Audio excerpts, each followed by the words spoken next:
We're shifting work from the old world to the new world, only this new world is in space. This problem is all about energy at the end of the day. Optimists will effectively live off planet, by and large. Space is a business, and it is a business that now feels very connected to Earth. This project is insane. It's both insanely cool, it's insanely impossible. It would be the largest manufacturing facility in the world, roughly 15 pentagons. Google will win in the West, China will win on Earth, and SpaceX will win overall. We need to realize is that we're just going to have this intelligence in the sky. Our confidence in SpaceX, primarily driven by Starlink, what we think Starlink can be over the next 4 to 5 years. Dojo is reemerged as now a computer architecture for satellites. Hi, Phil. We're back. This is show number 2. Hello, Cern. Here we are.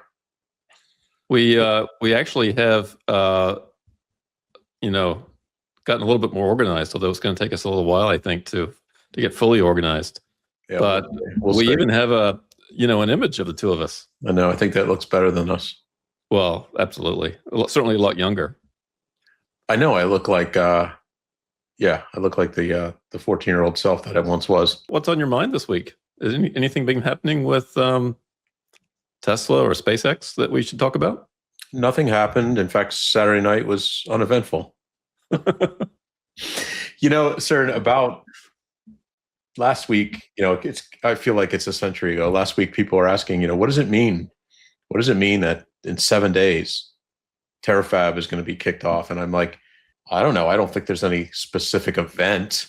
I just think it's meaningfully that he's saying this is a formal budgeted project and, we figured out how to organize it. And, obviously there's stuff happening before the 7-day mark and there's stuff happening after, and then sitting around doing nothing on a Saturday night and boom, the guy's got a whole event planned. And it didn't look like it was hastily pulled together. It looked like it was fairly organized. So like some of those XAI hastily put together, but at least in an organized way. Yeah. I mean, they had to rent the Austin power plant facility, and set up there. But I mean, it's better than some of those XAI ones where he just shows up with a bunch of engineers and they start talking. So I thought it was stunning. And I think here's why. What I didn't expect, going into it, knowing that it was coming, in an hour, about to drop or whatever, it was like, 6 p.m. your time or so. What I didn't know was how much of a tie-in to SpaceX we pulled in. I expected it to really focus on chip fabrication. And what I think Elon did was, I think he just disrupted his own disruption in a way, because he said, I have to build these chips. I'm going to push 80% of them into space where, this problem is all about energy at the end of the day, which is ironic considering the problem is all about chips at the beginning of the day. Yeah, and this is interesting because this slide here sort of shows that, right? This is kind of the impetus for doing this, right? Is that the available compute is just a fraction of what Elon thinks he needs. And as much as he can cajole others to expand their operations, there's only so much he can do. Yeah, it's quite incredible. This is saying I think that the current compute used, now I wasn't sure whether this meant on AI or all data center compute. I'm not exactly sure what I think it's AI compute. I think it's AI. It's about 20 gigawatts, right? Is that what the number is? 18 to 20 is the number that I've seen. Yeah, I've also seen estimates up to 30. So call it 2 to 3% of what he intends to do. And by the way, this is on his terawatt is a terawatt of compute chips produced per year. Yes.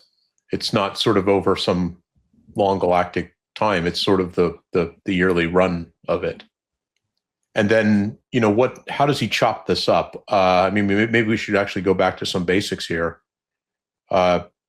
This fab will probably be starting with production of chips that might be AI 6, AI 7,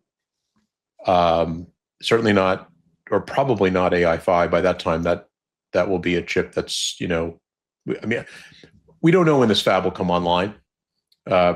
People have asked, and I've said optimistically some portions of it in 3 years, realistically 5 to 6 years if he speed runs it. I mean, I don't know. But yeah, I mean, this is where chip consumption is, right? So we know AI5 is, we think that chip has been taped out and will be built by both Taiwan Semi and Samsung, dual sourcing the chip because he thinks he needs a lot. And that will be certainly targeted for next generation vehicles. Every Tesla vehicle will have AI5 chip. And then I think first runs of Optimus, certainly. I think he's saying that Optimus really gets its legs around AI6 here. And that makes a lot of sense because, as I've said in several posts and articles, Optimus will have compute demands that are way beyond what FSD needs. So, and that's incredible if you consider, he's got to produce a chip here that is very power efficient. Compute per watt has to be very efficient because this is a small battery powered device compared to a vehicle. Mm-hmm. And then he's said that, of that terawatt of compute power. Now let's remind people what this means when he says a terawatt. People, I've seen a lot of confusion there. It basically means that if a chip draws a watt, that's 1 watt out of that terawatt. Okay, so in other words, it's the production of a chip that can run flat out at that power rating to produce, compute. So a terawatt of chips, I think I did it's a back of envelope on that, and I said that what is a terawatt of chips? I think it's a terawatt of chips. Is that right in front of us? Yeah. Yeah, about 4 billion chips a year, I think you calculated. 4 billion AI5 chips if you were producing AI5 chips. Yeah. Now, what we don't know about, can you go back to the one with the chips there? Well, yeah, what we don't know is we don't know what AI5 is about rated at max power of 250 watts, we think. Mm-hmm. It was higher initially. I think Elon made some comments that they worked hard to get it into 250. It's that half reticle 250 watt. It's much more power, much more power efficient than they had originally thought. AI6, I think he's saying, we want to reach to the same level of compute, a much higher compute in the same physical packaging. But I don't know if that chip would draw more power or could draw more power. I just don't know.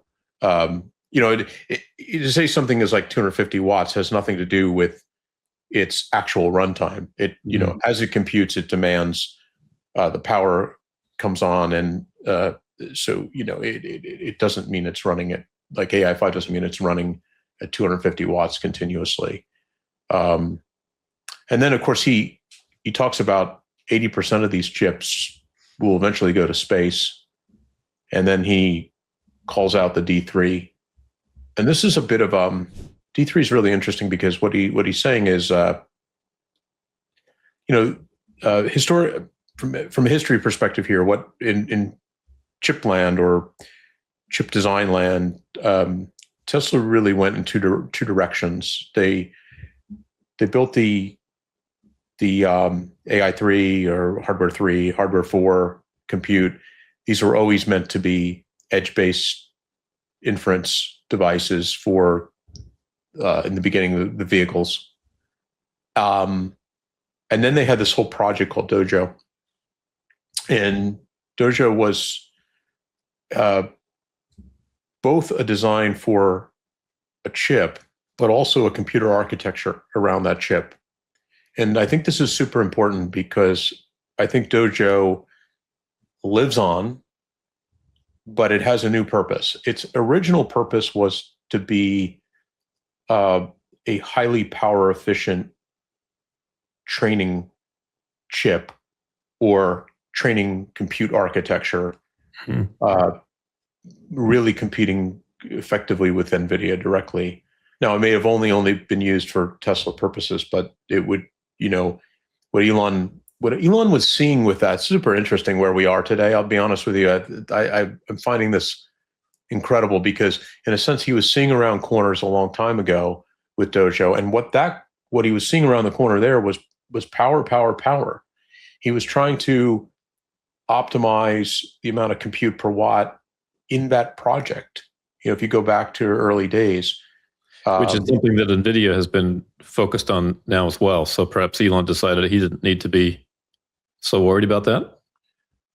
No, I think that project, I think there's reasons, and I don't know all the reasons, but that project, let's call it a failure. It sort of, it was very aggressive. I think that one of the reasons it was aggressive is trying to do a system on wafer design, which is really different. In that, what he was attempting to do is say, well, we're going to build these tiles, these larger tiles, which are effectively wafers, and when we, instead of etching, we'll etch each of the chips, and each of those D2 or whatever the chip was called at the time I think they roughly get, I don't know. I think what they were attempting to do was cut out a tile of a 3x3 grid or 9 tiles, and by doing so that they would have the etched interconnects, the network interconnects between them, so it would operate sort of as a unit, which means that its yield isn't going to be super high because any chip that fails in that grid means that the system on wafer isn't viable. But they were going to build this tile model where they could outfit a Dojo training computer with a number of these tiles and have them interconnect. And I think they were looking for really, really good power density and good compute per watt. And for whatever reason, that project was largely put on ice. And I think a lot of the team members left. I think we know that. And then I think he reformed the chip team and really focused a lot of attention on AI5 and got that. You remember back in, I don't know when it was fall timeframe. I mean, Elon was posting 3 miles a minute about how much he had chips on the brain. Yeah. And but I think what's happened here is that I think Dojo is reemerged, and it's reemerged as now a compute architecture for satellites. That's the difference. Before it was, I'm going to build a specialized training computer, supercomputer, for data centers, terrestrial data centers, focused specifically on training. Now I think the shift is, well, we're going to go into satellites with because it can't be just a chip, right? It has to be a whole architecture. There's a lot to this, especially with the heat dissipation issues that we know are very present here. They have to really design how they put these chips together. Now, I don't know anything really about the details of that, and I think that overarching design is what the new Dojo is, and D3 is the new chip. We know what we know about this chip is very little. We don't know much about this chip. We just know that he wants to run it hotter. He thinks if he can run it hotter in space, he has less of a radiative cooling problem overall. And if the chip can run it at a hotter pace to do its load, then so be it, right? In other words, it doesn't matter if it's hot; it just can't overheat. Yeah. So I think he's really. It's funny because you notice he didn't put up on the slide AI7, AI8. No, I think AI7, AI8 end up being edge-based devices that are sort of next gen for Optimus and the vehicles, and then this D3, D4 kind of line will run for what we'll call cloud-based compute, space-based compute.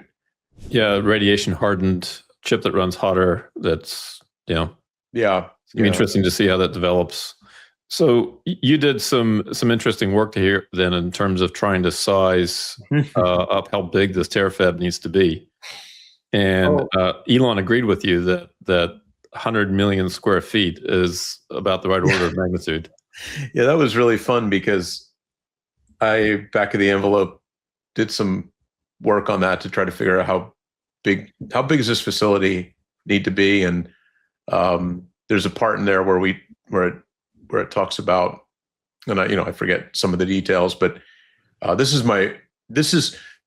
post is my post saying, no, it's not 100 million square feet. It's in the order of a magnitude of 100 square feet. Yeah. Like what Elon was saying was a little bit more, well, you might say non-specific, but more specific. And he wasn't trying to say this facility will be 100 million square feet, period.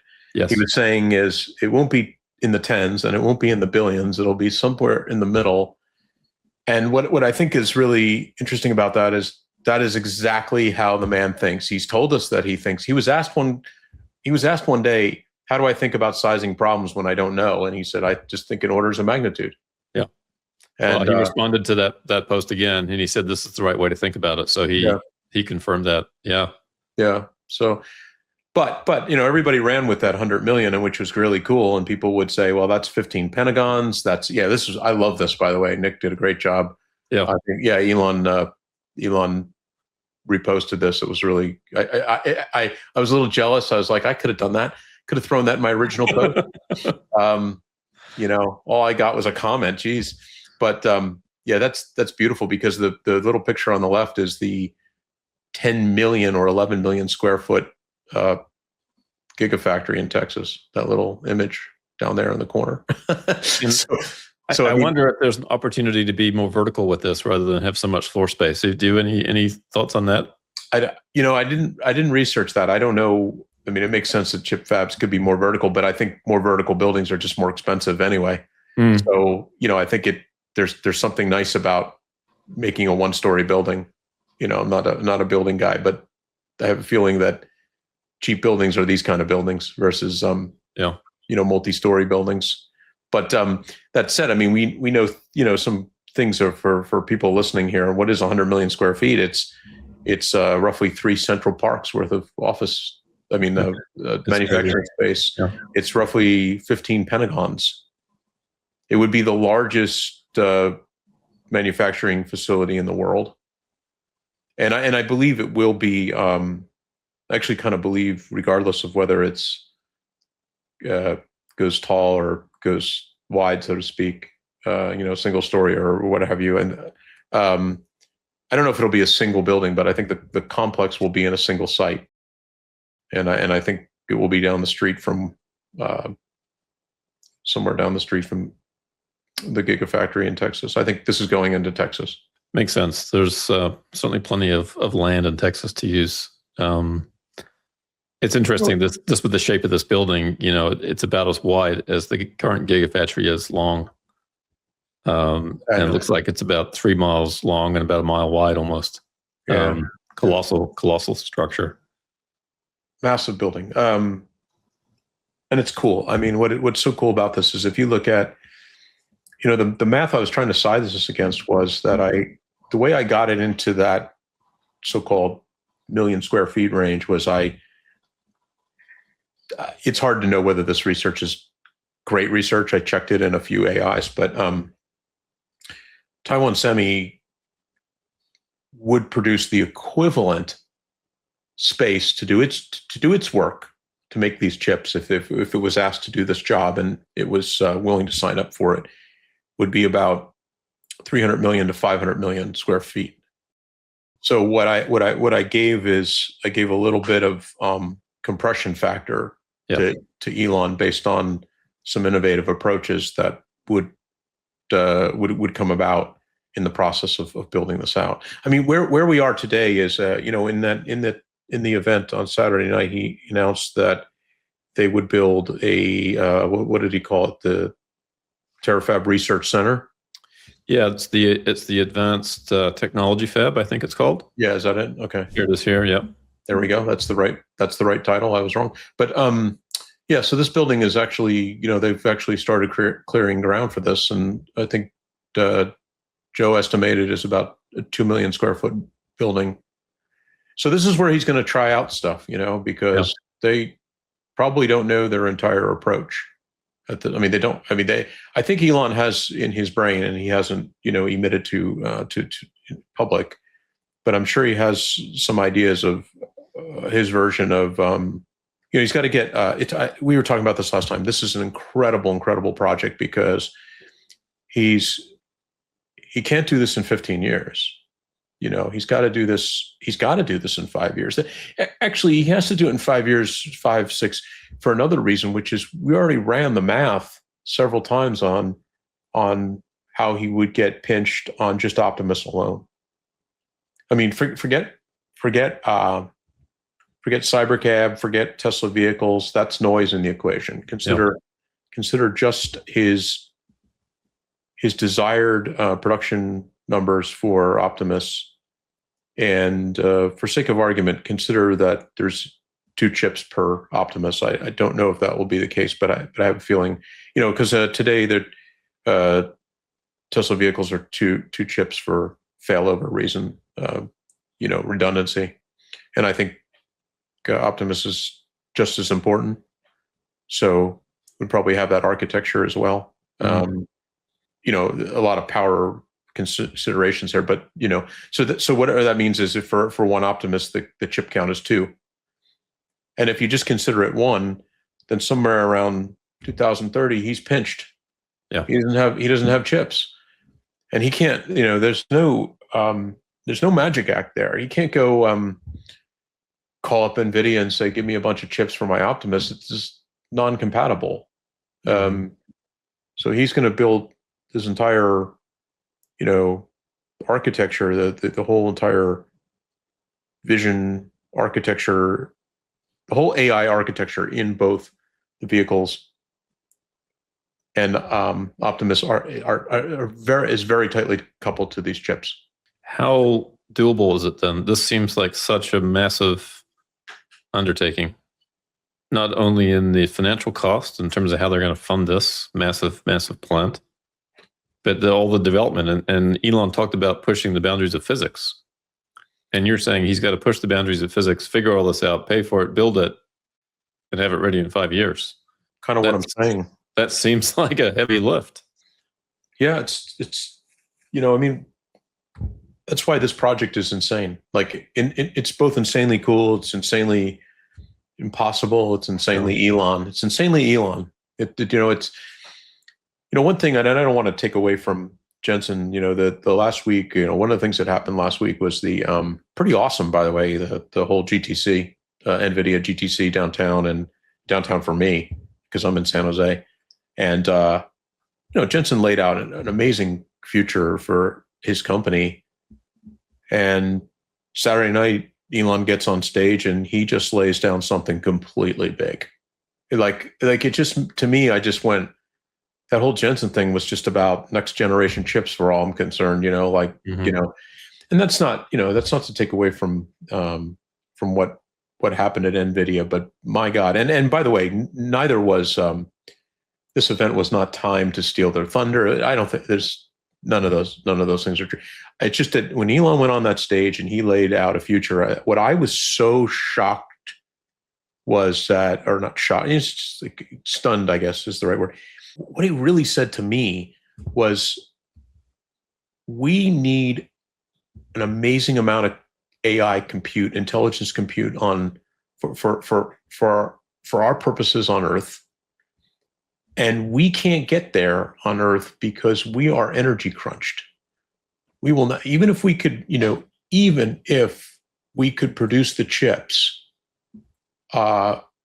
we can't build these data centers big enough. Yeah. Because we can't get the power to power. I mean, and he talked about, the not in my backyard problem and a lot of issues with local or somewhat not local governments not wanting data centers in their backyard, even though it seems like it's great business. Some view it as great business and they want it, and others kind of push back on it. It becomes a political football, which ultimately, in a sense, more than anything, just slows things down. Here's the interesting thing. If you look at Colossus, right? So what he tried to do with XAI is, I think, the very first and prime directive and focus was build a really, really big data center. He knew the scaling laws. He knew what he was up against. And he said, assuming I build an amazing team, and I want to build world-class leading frontier models, and I need a lot of compute. So he went off and built this Colossus data center, which I think has scaled to roughly 2 gigawatts. Mm-hmm. And that's big. I mean, it's really, really big. But his goal here of going to space with his 1 million satellites. So remember, what he's talking about when he says data center in space is that he's talking about a grid of satellites, each of them operating about 100 kilowatts of compute, right?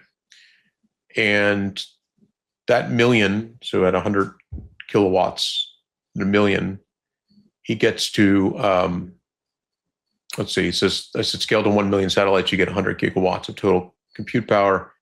And that's 50 times larger than Colossus. 50 times.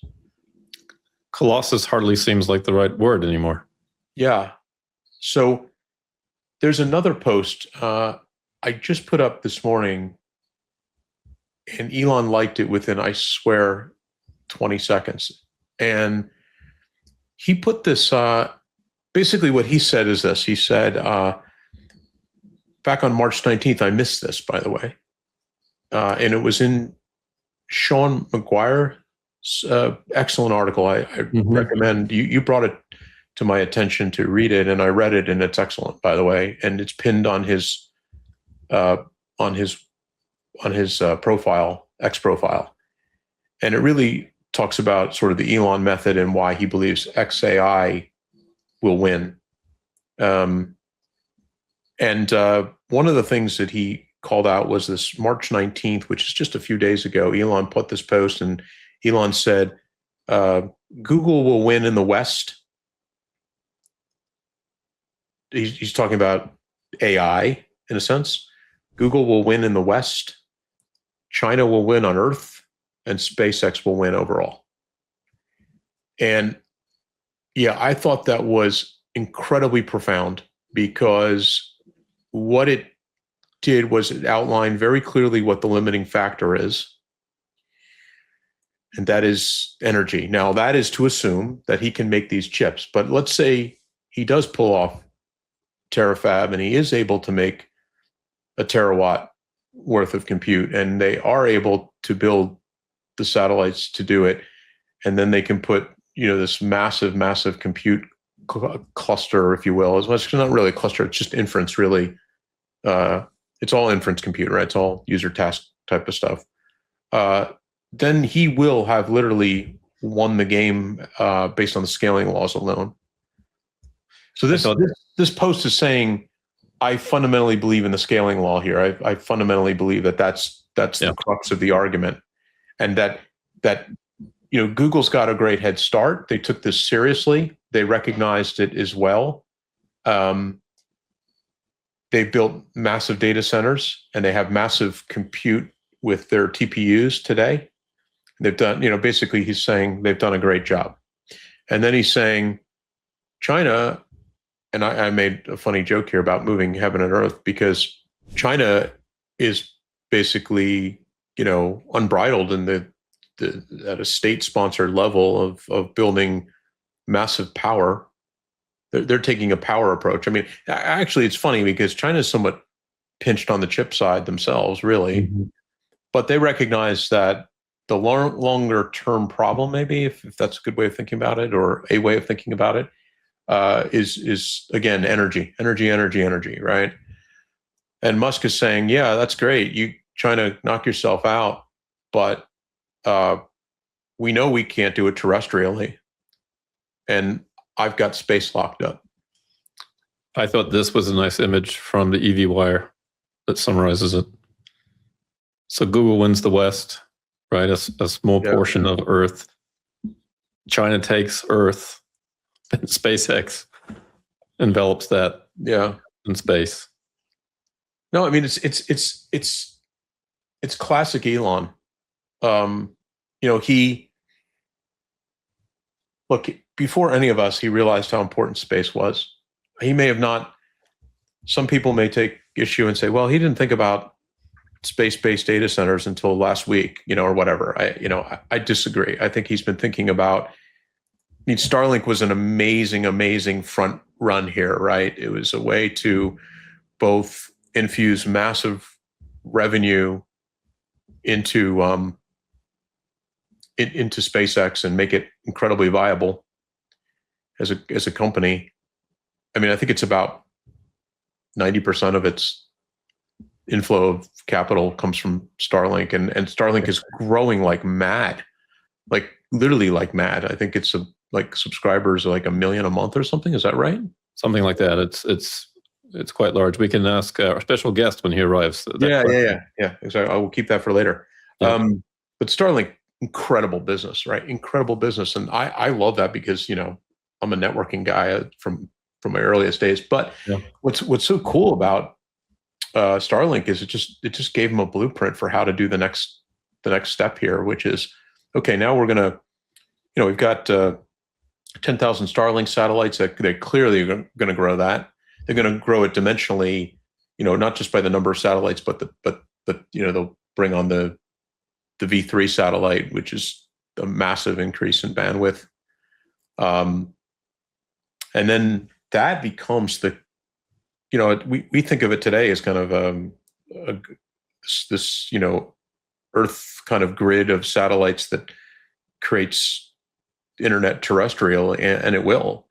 But then if you think about the next layer effectively is this data center in space, which he claims that would be at start about 1 million satellites.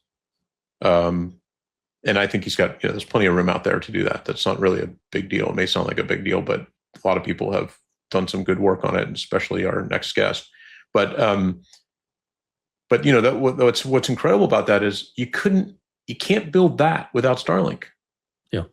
So now imagine if you're Google. I've seen the Google paper. I read the Google paper on building a data center in space. Okay, great. Now what? How do you get it up there?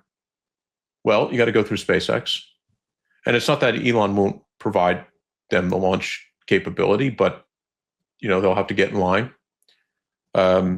It's also interesting, as we mentioned in our last show, that Google's a major investor in SpaceX. Yeah, well, the world is a funny and ironic place. But not only does Google have to go through SpaceX proper to get launch, but it's essentially, what's its grand plan to build a communications architecture. So you have Starlink, you have this beautiful fabric of network connectivity satellites, and then you've got this grid of satellites above it, which is the data center, and all of the requests are going to come through Starlink to whatever they call this. So we'll just call it the data center, to the data center and back, right? Mm-hmm. And the satellites are set up to connect through these ISLs as laser links. They use laser light to push data between satellites, and with these particular data center, like in other words, let's just take it's kind of, if you run through an example here, it's kind of fun to think of like a Grok 420 operating in this data center. What happens? You start on either on X on the web or in your iPhone or Android app. You pull together a query. 4 agents go off and try to compute it, right? Where are those agents? They're potentially in Colossus or in some other data center that the model stood up for inference, maybe Oracle's data center. I'm not sure where all the inference is running there.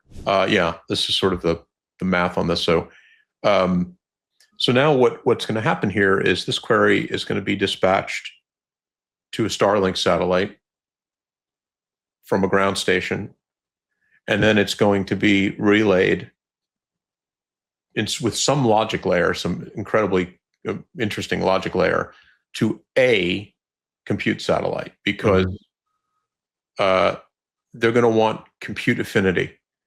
They're going to want all of those agents to run on the same satellite for that request, because what they don't want, and which I think they will not do, I'm not saying won't, but I do not think that each of the AI satellites will communicate to each other. I think that's an unnecessary component if you think of Starlink as being that fabric that can provide communication. And so all you need is that request to go to one satellite, be pushed across as many AI processors as necessary. And so we can think of that today. And I think we did. Yeah, this is the kind of rough math, is that if you took an average query with a space-based data center, you could do 4.8 trillion queries a day through this data center. And that's like 600 serious AI assist queries per person on planet Earth per day. This is a 1 million satellite constellation. Yeah, this is at 1 million, which is incredible. But I think the important thing to understand about this is, then somebody might read this and go, well, then why would you do that? Because, every person doesn't do 600 queries. Yeah, but the AI demand, compute demand, is getting bigger and bigger and bigger. Yeah. And the query, the AI assist query, will look like the smallest thing it's doing. If you took Grok Imagine, you ask it to do a video for you, that's a very, very heavy lift. Yeah. Now, this is with 1 million, though, and that I think you calculated out to be 100 gigawatts of power. Elon's talking about basically a terawatt in space. Eventually, yeah. Eventually. Yeah. So 10 times this. Yeah. But what I found interesting about this, and I kind of riffed on this post and continued your thought process. And when you think about 600 queries a day per person on Earth, that sounds like a lot. But it's not going to be a query anymore, I guess, is what I thought about, is that we're eliminating the concept of questions. Yeah, exactly. Right. And what I think we need to realize is that we're just going to have this intelligence in the sky, right. That's not only accessible at all time, but actually is always thinking about us, in essence. I mean, if you want to make it simple, just think it's agentic. There's a whole bunch of use cases that will be computing asynchronously with respect to however we kicked it off. Yeah. And we won't be the only entity, as you point out well in this post, that even kicks it off. That's right. There may be other, let's say that you've got, there's some agentic process trying to do research, and it's going to kick off, hundreds of other queries. And I call these queries so we keep it simple, Yeah. That absolutely, and then I think remember, I think also the future of this is a bit more of the, Elon's talking about digital optimists as well, right? We have to remember what he's saying. Full circle here. This is funny. If you look at Sean's article, again, I really recommend people read it. It is a bit long, but it's actually really, really well put together. He talks about how AI, there was these competing things, whether it was natural language processing or vision, who was going to win. And he talks about how Elon early on understood the impact of vision at 2000, I forget, a long time ago.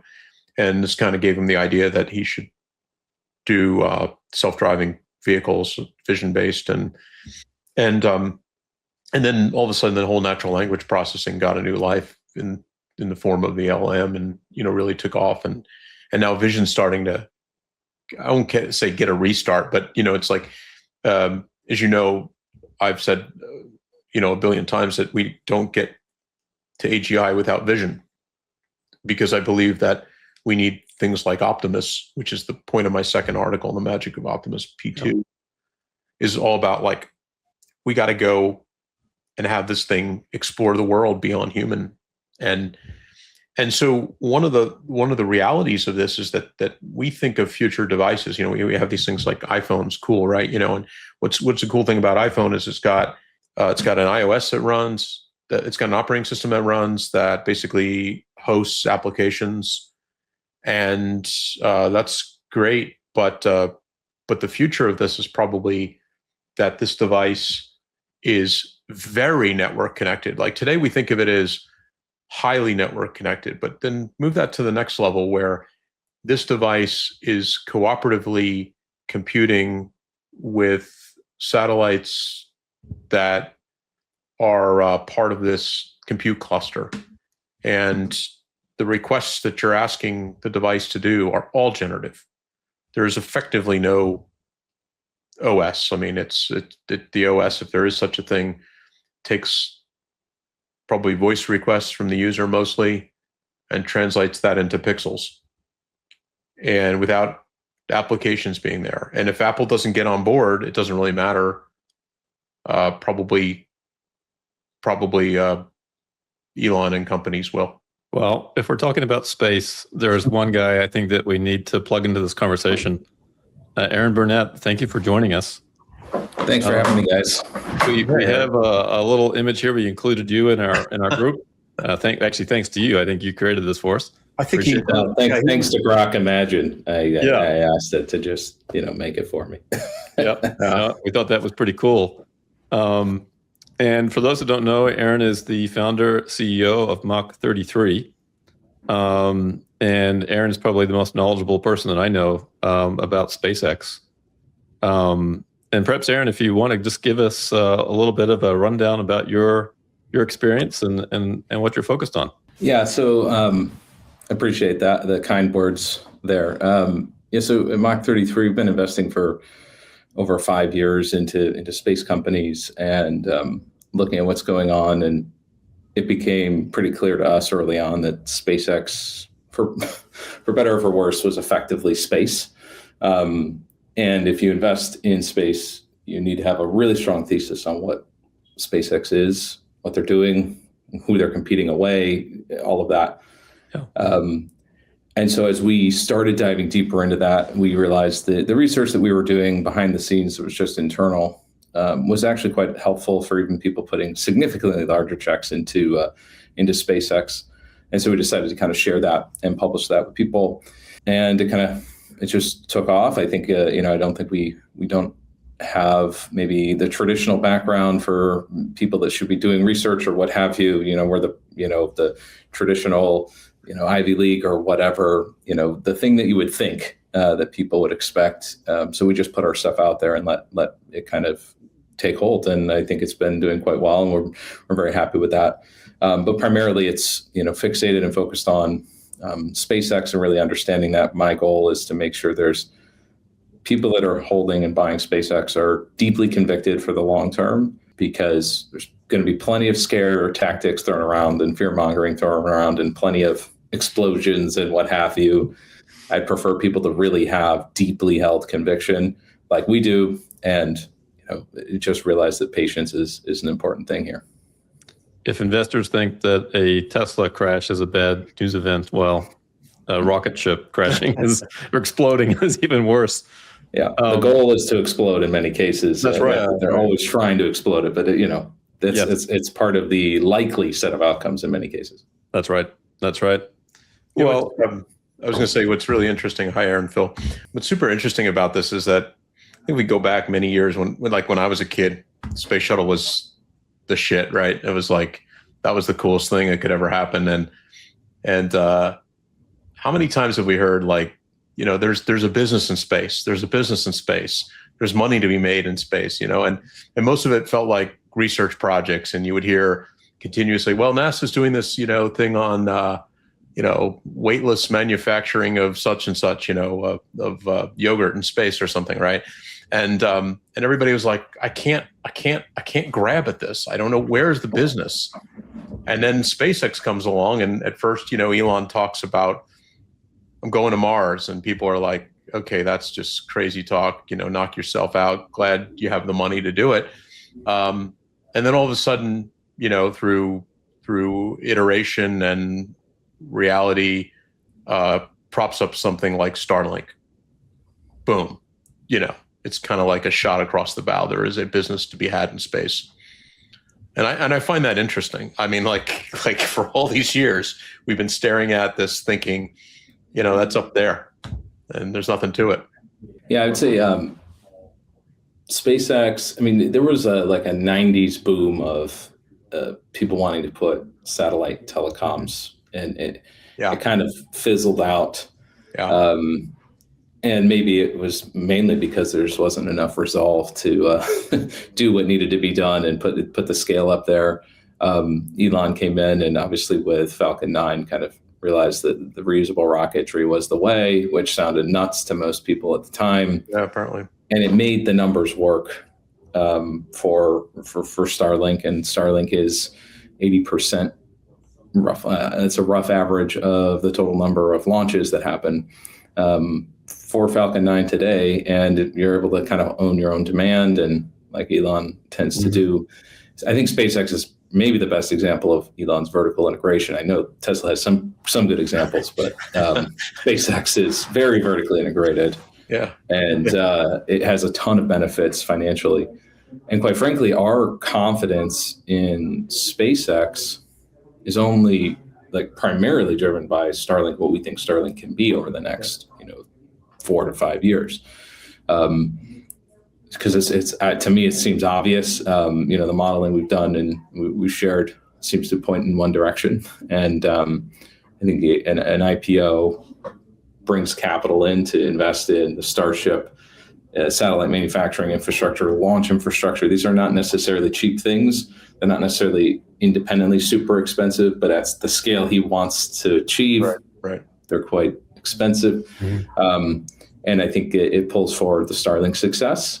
And then the orbital data center stuff we've been diving into over the last 6 months has, become, I think the feasibility is a lot more feasible than people have wanted to, admit. And I think there's going to be, now we just did an analysis today, and I'm thinking that it probably even convinces me that it's inside that 5-year window a little bit more, that there's actually some economic return, or at least the very beginning of that over the next 3 to 5 years. So tell us how Elon's presentation on Saturday solidified or changed your thinking about some things. What was in that for you that was important? It was really heartening to see that the AI sats were.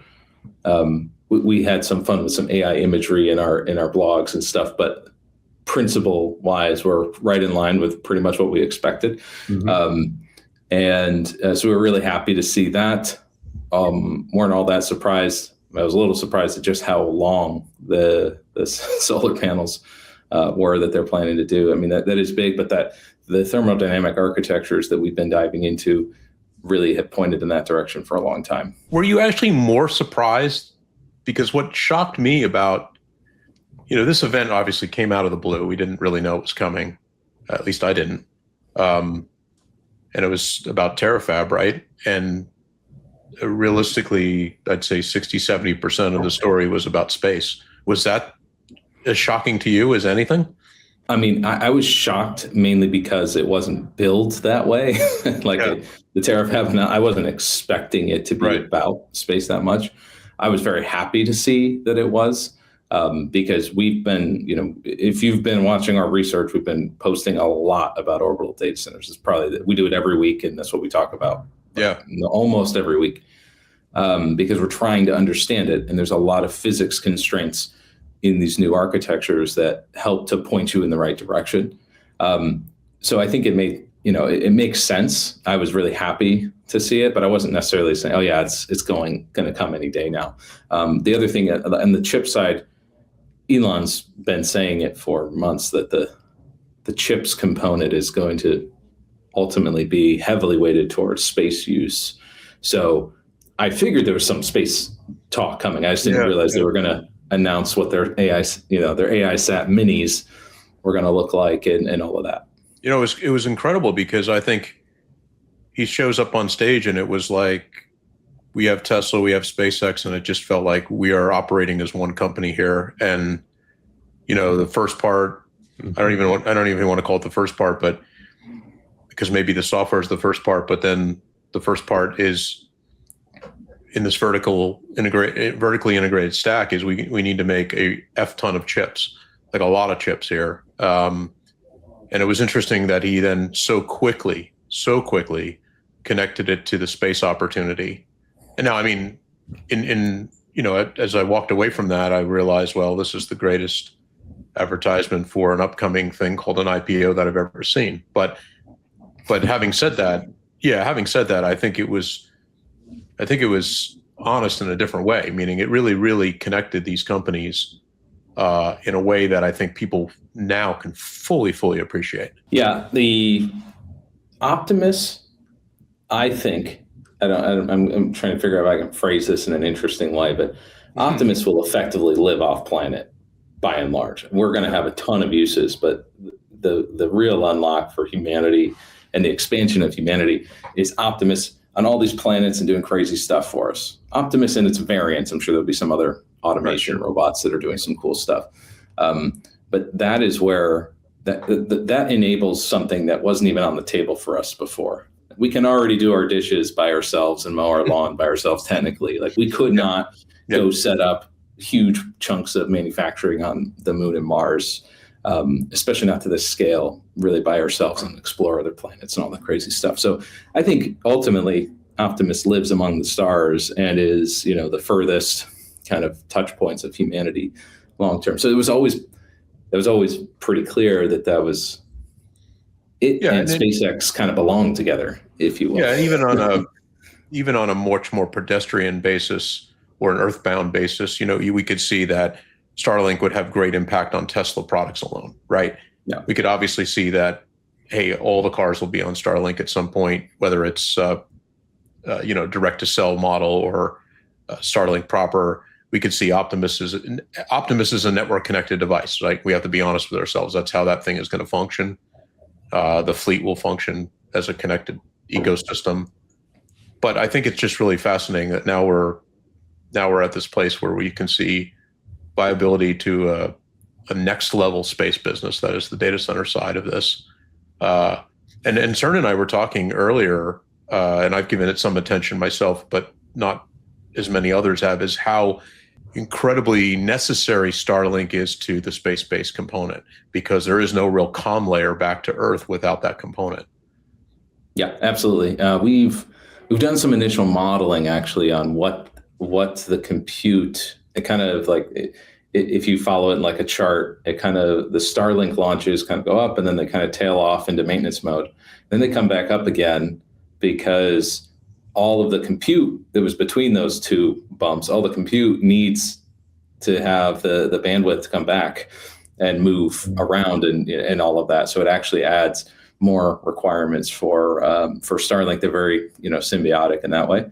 And then the other thing I'll mention is the chips thing it became pretty evident in, I want to say January. I forget when we did a kind of an initial analysis on some of the chips side of it, and it became pretty evident. And Elon had said it. He kind of mentioned it, and I think it got some attention, but relatively passing attention, which was that AI 5, 6, and I think he called it AI 7 and Dojo. He had some slightly different names back then, but just some of that would be space. And so when we started doing the thermodynamic architecture analysis, it became quite clear how important those are.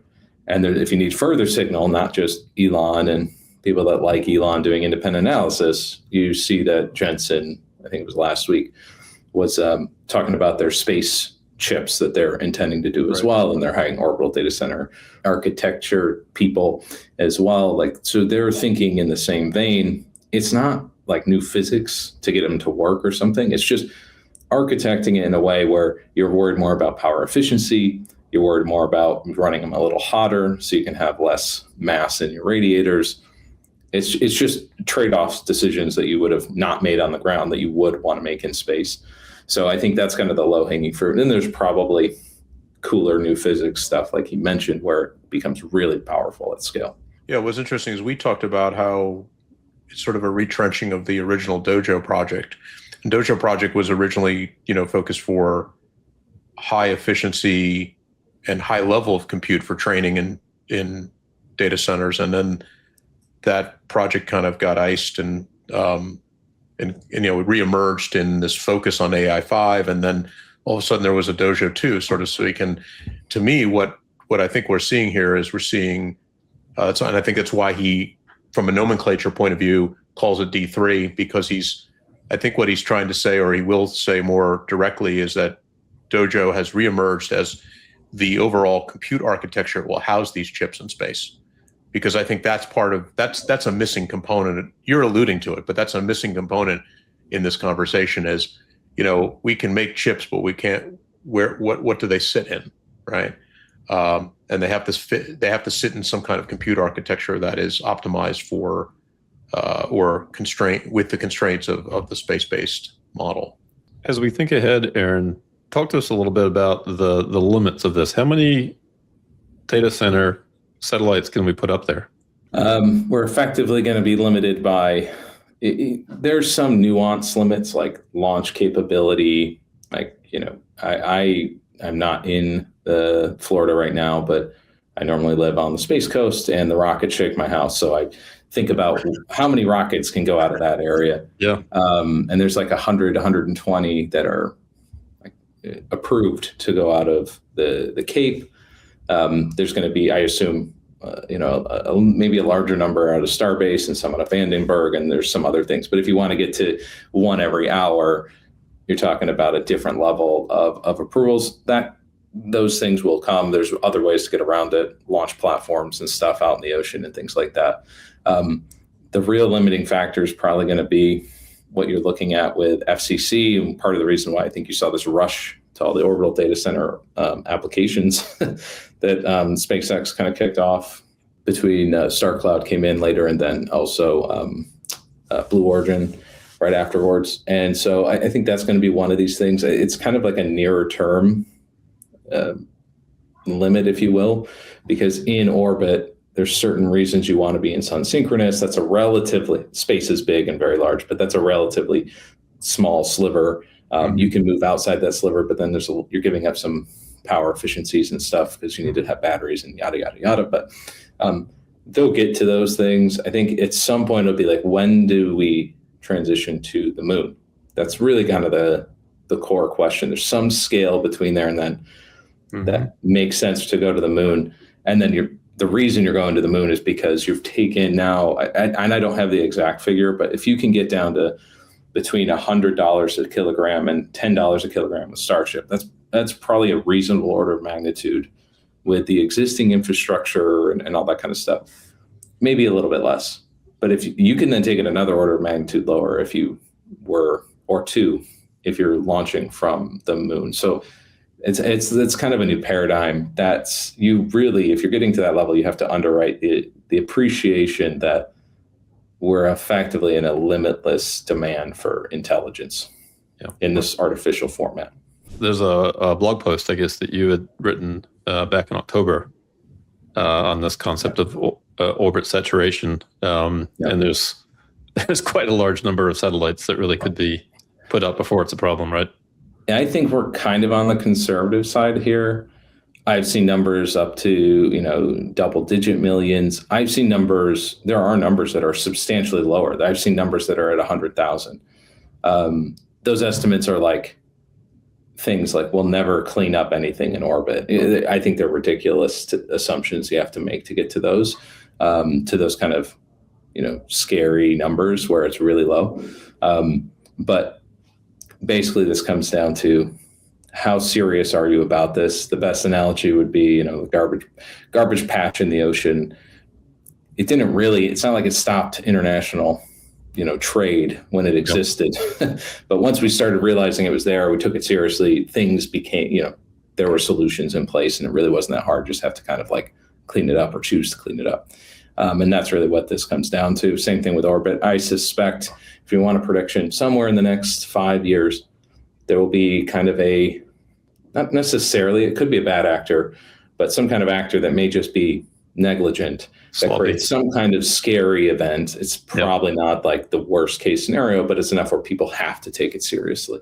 And that'll probably happen over the next 5 years as there's a lot more people and more satellites flying in space and things like that. Maybe it's 10 if we're lucky. What's the biggest issue that you worry about then? A couple of, you're talking about from like a financial perspective, or are we talking about? Really anything comes to mind as it relates to Elon's efforts in this regard to build AI data centers in space. What do you see as the major hurdles? I think we're still at the point where we have to, I think it's becoming more accepted as something to go after as a large, group of people. But I think we still have to get past that. It's part of why we put out the analysis we put out there, just to make sure people have the numbers. The vast majority of people don't actually read the numbers, even if it's out there publicly.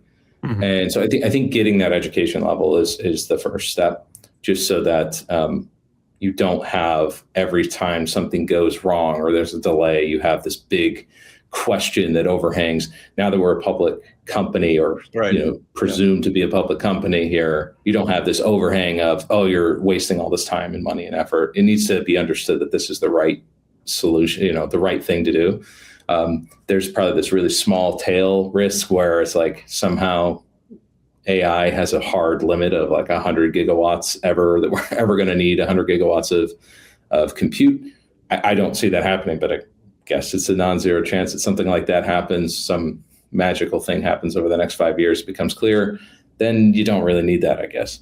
I think that's kind of insane, but it's an option. And then probably some of the bigger risks are going to be some of the regulatory hurdles. And Elon called it next level NIMBY when talking about like on Earth, as like you get NIMBYer and NIMBYer every time you try to put another gigawatt of data center up. But that will naturally migrate to space.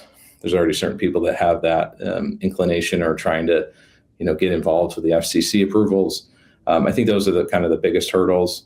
And then at some point, it's just so big and so dominant at SpaceX that I just hopefully we get to a point where money's meaningless by the time people start railing against the power or the economic power that a company like SpaceX would have.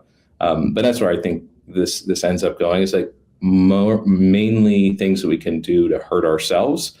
I know there will be time delays. I want to make sure there always are in space. I want to make sure people can handle that.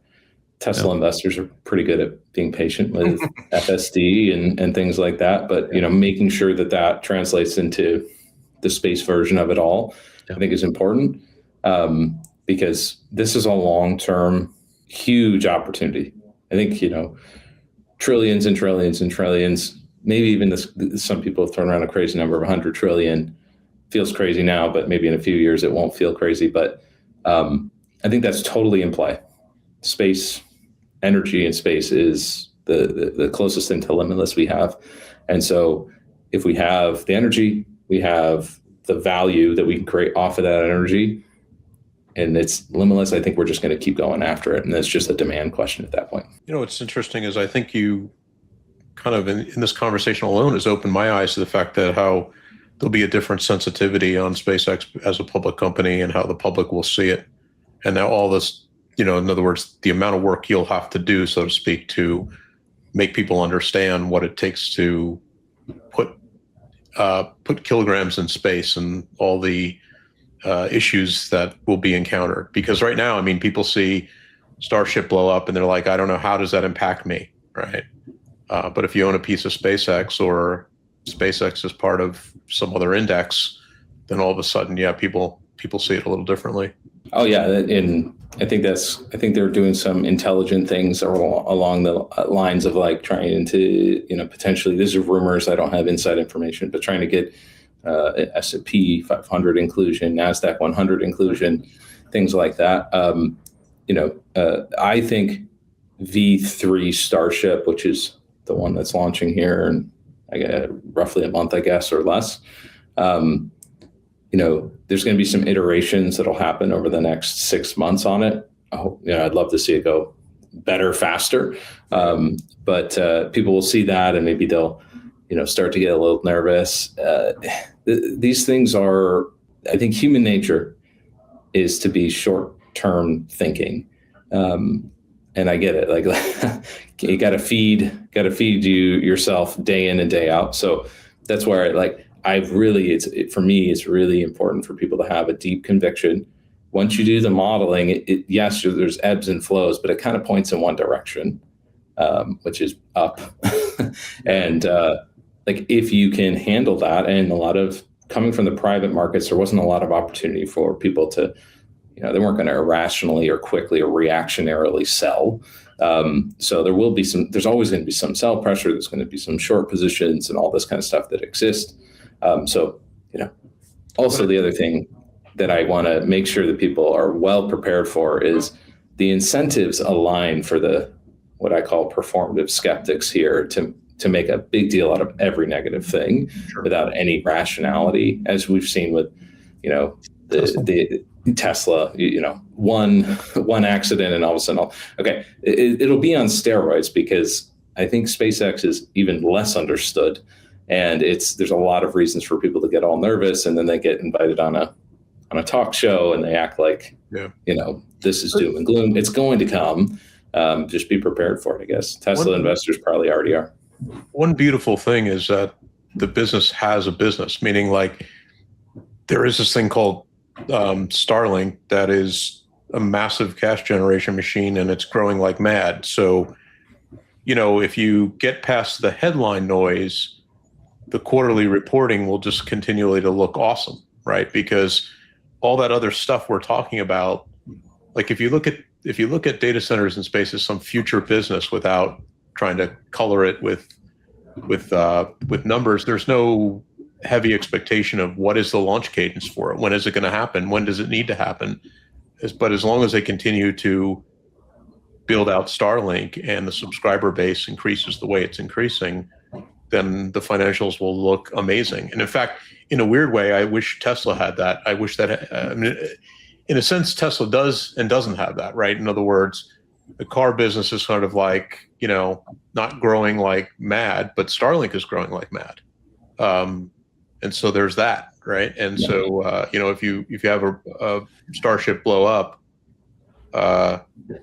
it'll be a lot of headline noise, but, if 2 days later they report their earnings, it'll be outstanding. So, yeah, someone used the analogy of, I won't remember the name off the top of my head. So if I'm taking credit from someone, let us know. But Google, if you imagine the Google search and then Google ads, and ads is kind of the revenue generator.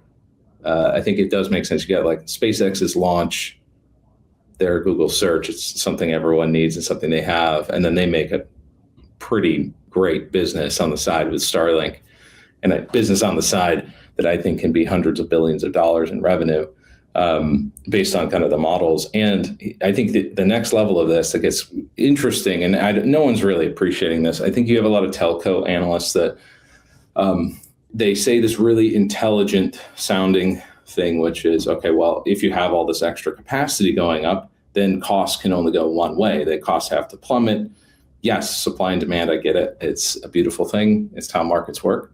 But once you start to realize that, I think the XAI SpaceX merger provides them a lot of interesting bundling mechanisms to maintain price at the very least, increase stickiness on top of what's effectively a commodity product of connection. Everyone needs it. Right. You don't really care as long as you're connected. You don't really have loyalty to your connection provider. I think people I talk to, they kind of feel like they're beholden to whoever owns it. Some guy I was talking to yesterday was like, Verizon owns my life. It's like they don't have a choice. He doesn't have a choice. But if you can start interacting, bundling in Grok, which now you have LLM capabilities, you can start bundling in maybe X money, things like this. The stickiness becomes really interesting. And I think ultimately the LTV and CAC ratios turn into elite and maybe never before seen kind of levels, because you can basically maintain your prices maybe slight depreciation or even increase, but you have stickiness that makes your lifetime value of customers double or even triple. And so there's some real opportunity there for it to be even a larger cash cow. And I think some of the new traditional telco analysts can appreciate. And yes, it's really nice to have that and then be able to, I'm sure people will be like, look at all this free cash that's being taken and then spent on Terafab and they'll still have to appreciate that there's growth coming with that spend. But, I do think we'll be spoiled by Starlink, and that's what I expect. What do you think meaningfully the impact of Starlink over, say, the next 5 years will be to the terrestrial carriers? I think there's some interesting mechanisms that will start to evolve. I think MNOs are going to have to take the threat seriously at some point. I think maybe the next 5 years, it's a transition period. Everyone's friendly and people try not to step on each other's toes. But eventually, I do think it's something where SpaceX and Starlink and Elon historically likes to own the customer relationship. So it makes sense to pull in as much of that as possible. Also, they solve the hardest part. We call it an outside-in strategy. They covered the globe in, let's call it 200 to 400 megabits per second baseline coverage. And as that goes up, their baseline coverage goes up, and all they have to solve are the hard, physics-wise, New York City, for example, is not going to be all satellites, but that's a pretty small island to solve for. And there's solutions that everyone knows how to solve this. So with the right capital and with the right influence, you can make it work. So I think ultimately that's what they do. They'll own the customer relationship. And I think it sets up for an interesting dynamic. An SpaceX, I don't know what the ultimate brand name is there, where your connection is in with these other digital services. Amazon's pushing harder on Leo now. And that would be a killer bundle, a Prime plus internet bundle, right? If they try and do a similar kind of approach. I could see some of the MNOs and those folks have to take it seriously and figure out a way to partner or compete or what have you. And there's other options for which they can partner with people on that. Maybe it's Amazon, maybe it's others like AST or something like that. But I think they'll have to take it seriously, and the reckoning's probably between 2028 and 2030, if I had to guess. Can we go back to rockets for a second? I have a question. If we're going to put 1 million space-based, these AI sats in space, when do you think? I mean, ignoring terafab timing, like don't worry about chip supply, but assuming the chip supply was there, when do you think in earnest it would start and what it would look like in terms of launch cadence of Starship? So launch cadence, but for AI satellites. AI satellites specifically. Yeah. So our analysis suggests that the first limiting factor is like a $300 a kilogram kind of price point, which is actually far closer to achievable with Starship. They do have to prove that they can, get to a cadence of launching a scalable product with their version 3 of Starship. So what that means is the next 2 to 4 launches of Starship need to get to a point where like, okay, hey, I'm going to now go build 100 of these things. Because it's enough where the payload's enough, the cadence, the reliability, all that stuff is good. I have no doubt that they'll get there. The question is when, but I'm almost certain that happens by the end of 2027, and then they can start to scale that up because there's 2 ways to reduce cost. There's reusability, which is the big dropper from, let's call it, basically fully expendable. The Starship is probably $600 to $700 per kilogram. So you literally blow the entire thing up, you're already kind of close to that 300 number. So you really just have to be able to reuse it in a small single digits kind of fashion to be able to hit this. Now it's profitable, or at a break even kind of booster reusability primarily. I think booster is the first one, and boosters we estimate like 60 to 70% of the cost of the full stack. So boosters the easiest thing to reuse. They've already proven they reuse it, and it's most of the cost. So like 10 booster reuses mean you can be the same as maybe like 5 full stack reuses. So to me, that's the shortest path. I don't see why that couldn't be achieved. Again, it's more about is V3 the scaled version? I believe it is. It looks like they're headed in that direction. They don't have to go back and do a V4 before they start scaling. They can go straight to V3, a few test launches, then scale. And then if that's the case, it's just a matter of going from, let's say, early 27 to late 27 to scaling it and being able to launch. And then the chips are the next thing at that point. I'm sure there'll be test capabilities, but the next one for us is the chips, because the chips becomes a limiter at that point. Yeah. So from a launch perspective, launch cadence, reusability, cost perspective, I think it's like fairly low risk. I use that term.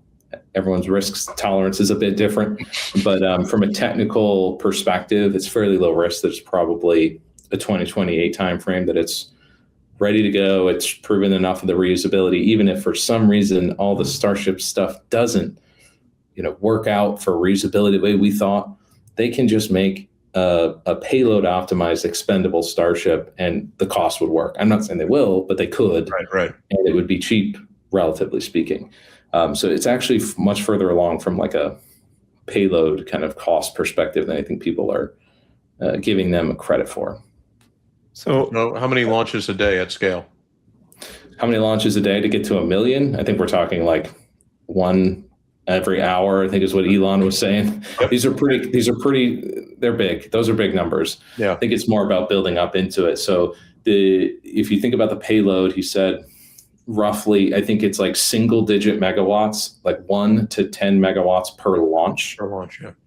Right. And so then you need 100 to get to your gigawatt, right? So if you're going to be doing a lot, then you need to be launching a lot. And like I said, I think a gigawatt in space is probably relatively realistic in the 2028 to 2030 timeframe, but then it like starts to tick up a lot after that. Right. There's definitely some answers that need to be, or some questions that need to be answered in that time frame are going to be, where are you launching from? Because there's only so many approvals that are out there. And you can't get to an hour a day if there's only 200 available launch spots. And where are we launching from then? Well, the Cape will launch for sure. I expect it's going to be Starlink V3s first. But there's 100 launches already approved. They've done the environmental tests, and there are already 100 to 120 launches a year there. So that's every 3 days that can be done. So then, and that's like approved. And then there's Starbase, which I don't know if there is an upper limit on that. There's not as much competition for air traffic control and other people launching and all that stuff there. It's a good spot. It's a good spot, but it has it's a good spot from a competitive perspective, but it has a limited azimuth. Like it kind of has to, you've seen how they launch. They kind of have to go in between all the islands. Oh, right. So it kind of says there's only, and where they really want to go is sun synchronous, which means in theory, they got to figure out, and they would want to figure out a way maybe to launch from the West Coast, because a lot of your Vandenberg launches, which are just outside of LA they're the ones that do the more sun synchronous orbits, because you're basically just going straight north when you're launching. Oh, okay. All right. That's the concept, or south. I forget which way they launch, but they're going, around vertically as opposed to around the planet like this. That's why Florida has that advantage, because it has all, northern and southern kind of launch angles that they can attack from. It avoids all those islands over there, right? The Caribbean islands, yeah. Exactly. So are there other obvious places in the world that they should be focused on then for that? For launch facilities? Yeah. I think it'll be interesting. Like in theory, going to other countries, I think creates a little bit of, defense issues and, problematic stuff there. But there are launch facilities in Guyana. I'm going to mess that one up. In the northern part of South America there. Yep. Then there are, one of the other things is putting them on like platforms out in the ocean. I think probably something like that becomes, if you're talking about real scale, maybe something like that starts to emerge. They've talked about it in the past. I think they already owned a drilling platform, if I remember correctly. Very stable type of, I got it. Yeah. So, and that like gets around a lot of the problems of this whole azimuth thing we were talking about. And, I assume FAA won't have a problem with them kind of launching in most times, other than, there's some flight paths they're going to have to think about too. Like one of these small things that comes up, like Orlando gets a lot of traffic, air traffic, obviously because of Disney, and they kind of have to make sure flights are routed around this kind of no-fly zone area. They'll still fly, but it won't be the things that could interact with the rocket. So if that's happening every day or every hour of every day, it changes the way that some of those things get done. Maybe it's permanent no-fly zone. Existing launches at the Cape today deal with that problem all the time? Yeah. They basically create this like bubble where they can't fly coming out of the coast. But the frequency is low enough that it's not slow impact, really. Yeah, and I assume you can just fly a little bit around, and we've been on flights before flying where you can actually see rockets taking off. You may have seen pictures of that. People are coming from the north, flying into Orlando, and you can see a rocket taking off. So they clearly are flying while it's happening. It's just you don't want to be flying close to the path of the rocket, so it does interfere with some of the planes. What kind of noise does Starship launch cause at your house? Seriously. Well, the environmental, we don't know Starship yet because I've been to see a Starship launch. That was quite impactful up close. But the big one is the sonic boom. So we do know sonic booms. We sit and hear the boosters coming back, and they kind of have the big double ba-boom, ba-boom kind of noise. They're kind of shocking, or maybe a little bit startling. The going up, the rumble is a little bit loud. I didn't have to, but I changed the windows in my house because they used to rattle. They were like old windows. Now I don't rattle anymore. But that'll start to happen. They've done the environmental impact study, and I've looked where my house is, and it could get a little loud. I love it. But how far are you as a bird flies from a launch tower? 20 miles, 18 miles. 20 miles, okay. Yeah, it's not too bad, but there are plenty of residentials probably within, let's call it definitely within a 10 mile, maybe even an 8 mile bubble of some of these launch pads. And I'm sure they're going to have a little bit more. I don't know if their houses are going to break apart over years with the vibrations or anything like that, but they're definitely going to have more impact. And a lot of people love it. It's a feature, not a bug. And there's some people where for me, I'd be like, can I move there? Yeah. And people do that. I talk to people that come in that area all the time, and there's kind of close to the pads, it's semi-rural. So you can actually get some decent land, several acres, and, it's not really it's under county ordinance. It's relatively rural. And so there's some people that love the idea of have a little space, and I can watch rockets, some of the best rocket viewing in the world from my backyard. Wow, and cool, things shake. And that's it's called North Merritt Island. If people are going to go look that up on a Zillow or whatever, they'll see this stuff. But you got to love rockets, I think, if you're buying there. So let's go back to this larger question. If the idea behind putting data centers in space is because we are energy constrained on Earth, right? And it just makes sense. We can do it in space cheaper. Does that then line of thinking also apply to other energy intensive operations? And one that comes to mind is one that people were complaining about before the data center boom, and that was Bitcoin mining. Everybody used to complain about, Bitcoin's using so much energy, and Elon, I think, even said for a time that he would consider accepting Bitcoin as a form of payment once it became more sustainable in terms of its energy use. So does something like that too? Is there other use cases for putting other types of infrastructure in space? Are we not looking big enough when we're just considering AI data centers? Yeah, it's kind of a value question, right? So I think that's the break point for Bitcoin. And I'm not super deep in Bitcoin. Now my brother is C-suite at Compass Mining. So I just asked him. So he has a little bit more insight than I did. Yeah. But they're going at like their whole thing is like ultra low cost. So like the break even there would be probably a little bit lower, but yeah, at some scale it probably makes sense. I think ultimately, where you really start to feel the crunch terrestrially from an energy perspective is the robotic thing that's coming. Because like we can put mining, we can put AI thought process in space and beam the answers back.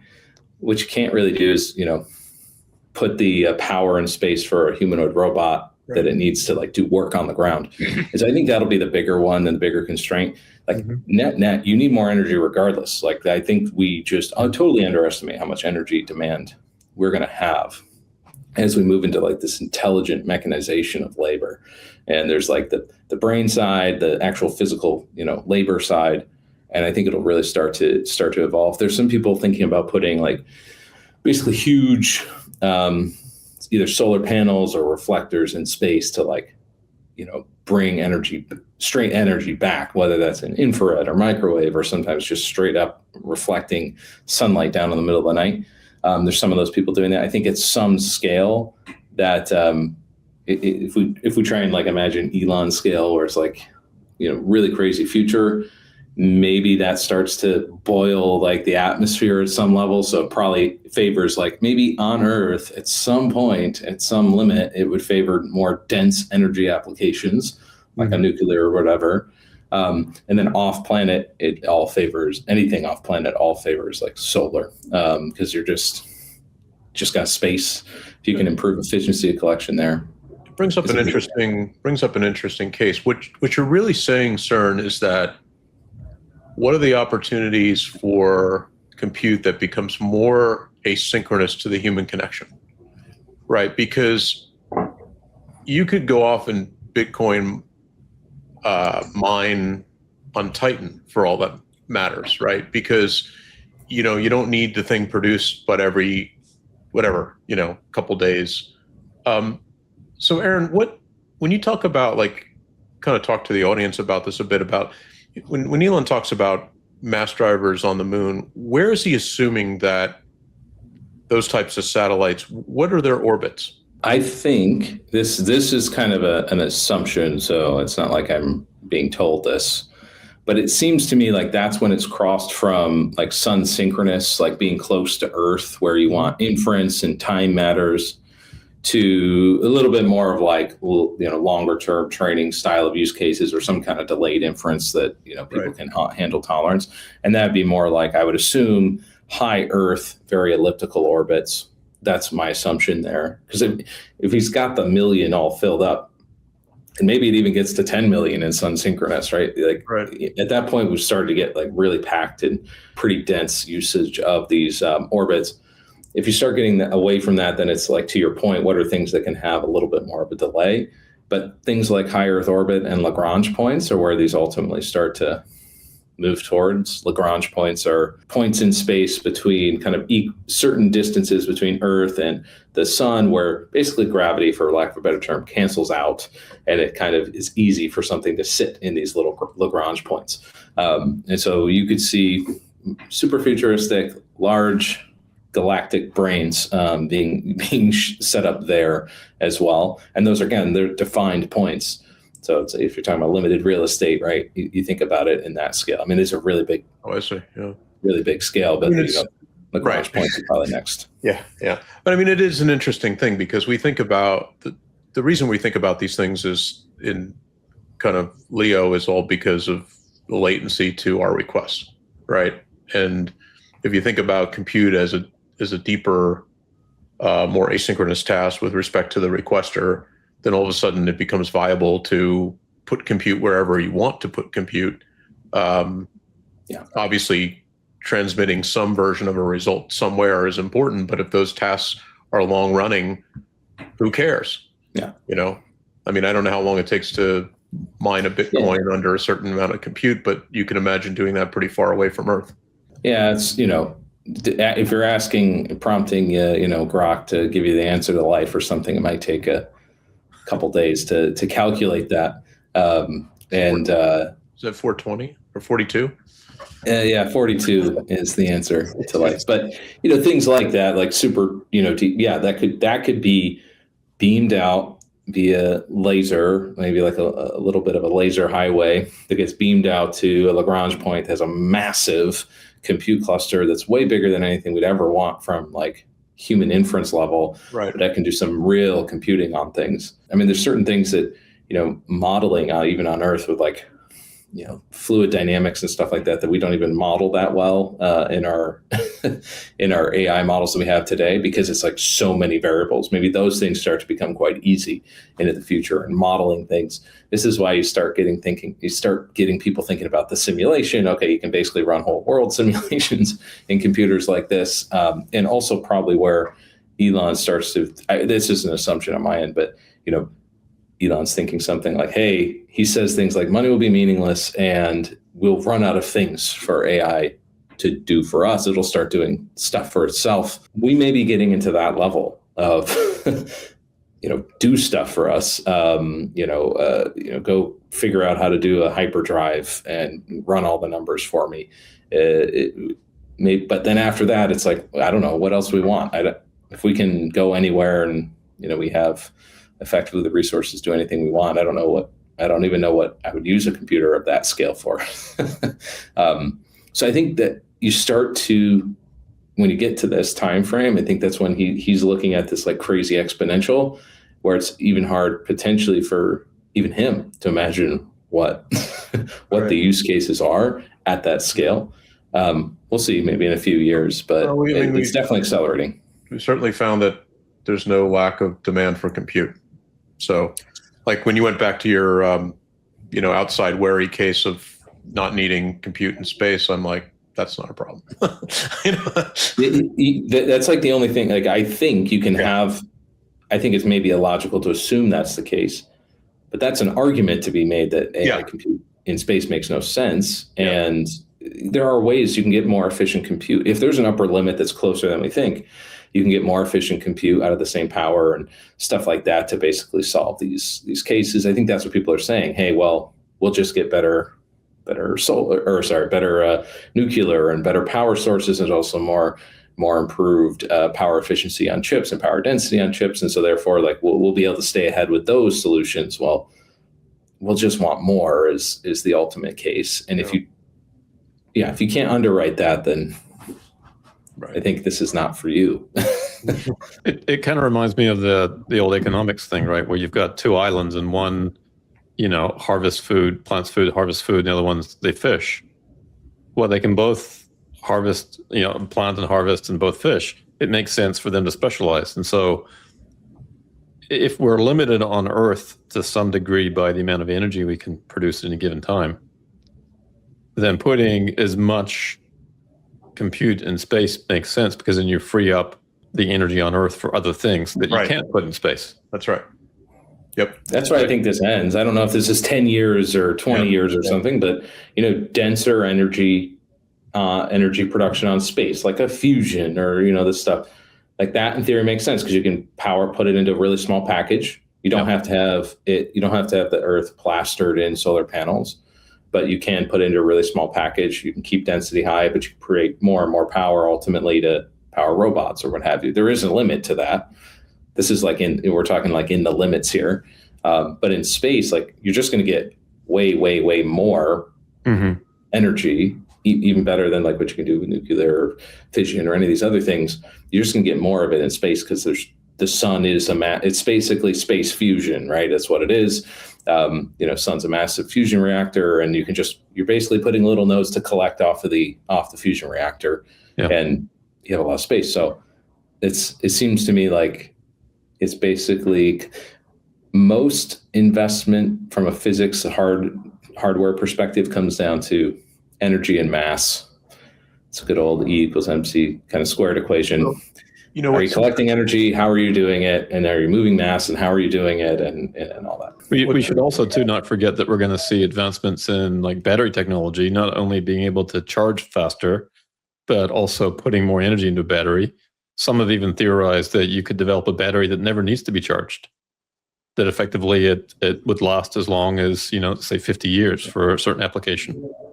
right? With massive, obviously, advancements in battery tech. Yeah. But with AI, who knows what's possible in terms of material science, right? Absolutely. So yeah, I think power density is an interesting thing. It's a huge component of the way we look at space compute, because you have to launch and you have to move it. You have to move the mass, and so you want more power in a smaller package, and so on and so forth. It would be the same thing in the limit, I guess, on Earth, right? It's a limited. You do have a limit of what you can fit on Earth, and so in theory, it would favor more and more power density, where you can use more of the space for other things, whatever that is. This is like super, super long-term stuff, but Elon certainly talked about the density of intelligence improving too over time. Yeah. So Intelligence density is the chip side of the power density equation, right? And the chips are the payload. And so that's what's so important on the whole AI thing that we've kind of factored in is the chip determines your input and your output. So how much energy you need to do the thing you want to do, and then the output on the heat. If you run it hotter, then you have more heat, hotter heat coming out, which actually means you need less radiator, which is good for the whole system, and so on and so forth. And these things, that's been a big education point for myself. I've kind of naturally appreciated as we go deeper into this. But that's something that I didn't appreciate how hard it was for non-space people to appreciate, that density is a big deal because you're always measuring things based on cost per kilogram or whatever per kilogram. And it's all, you really want things to be as dense as possible. Starship is basically opening up a whole new paradigm for things that you can launch into space. And so, that in many cases, slap a per kilogram or per pound or whatever on the back of whatever you're doing, and it may or may not be kind of instructive to the way you think about how this evolves. Well, if you think about chips and chip architecture, density reduces distance, and distance is all about, why things are slow or consume more power, right? I mean, if you look at, you have memory on chip today, whereas you don't need to talk to a different memory system across the board, and the distances of those things, in fact, in that version of compute time add up to massive amount of system latency, right? Yeah. So now we have chips that literally, that's why we're going to smaller transistor nodes, and we're bringing stuff closer together, which is, a different form of density. But in that case, it's just about, it's sort of like not just power, but it's reducing your compute latency.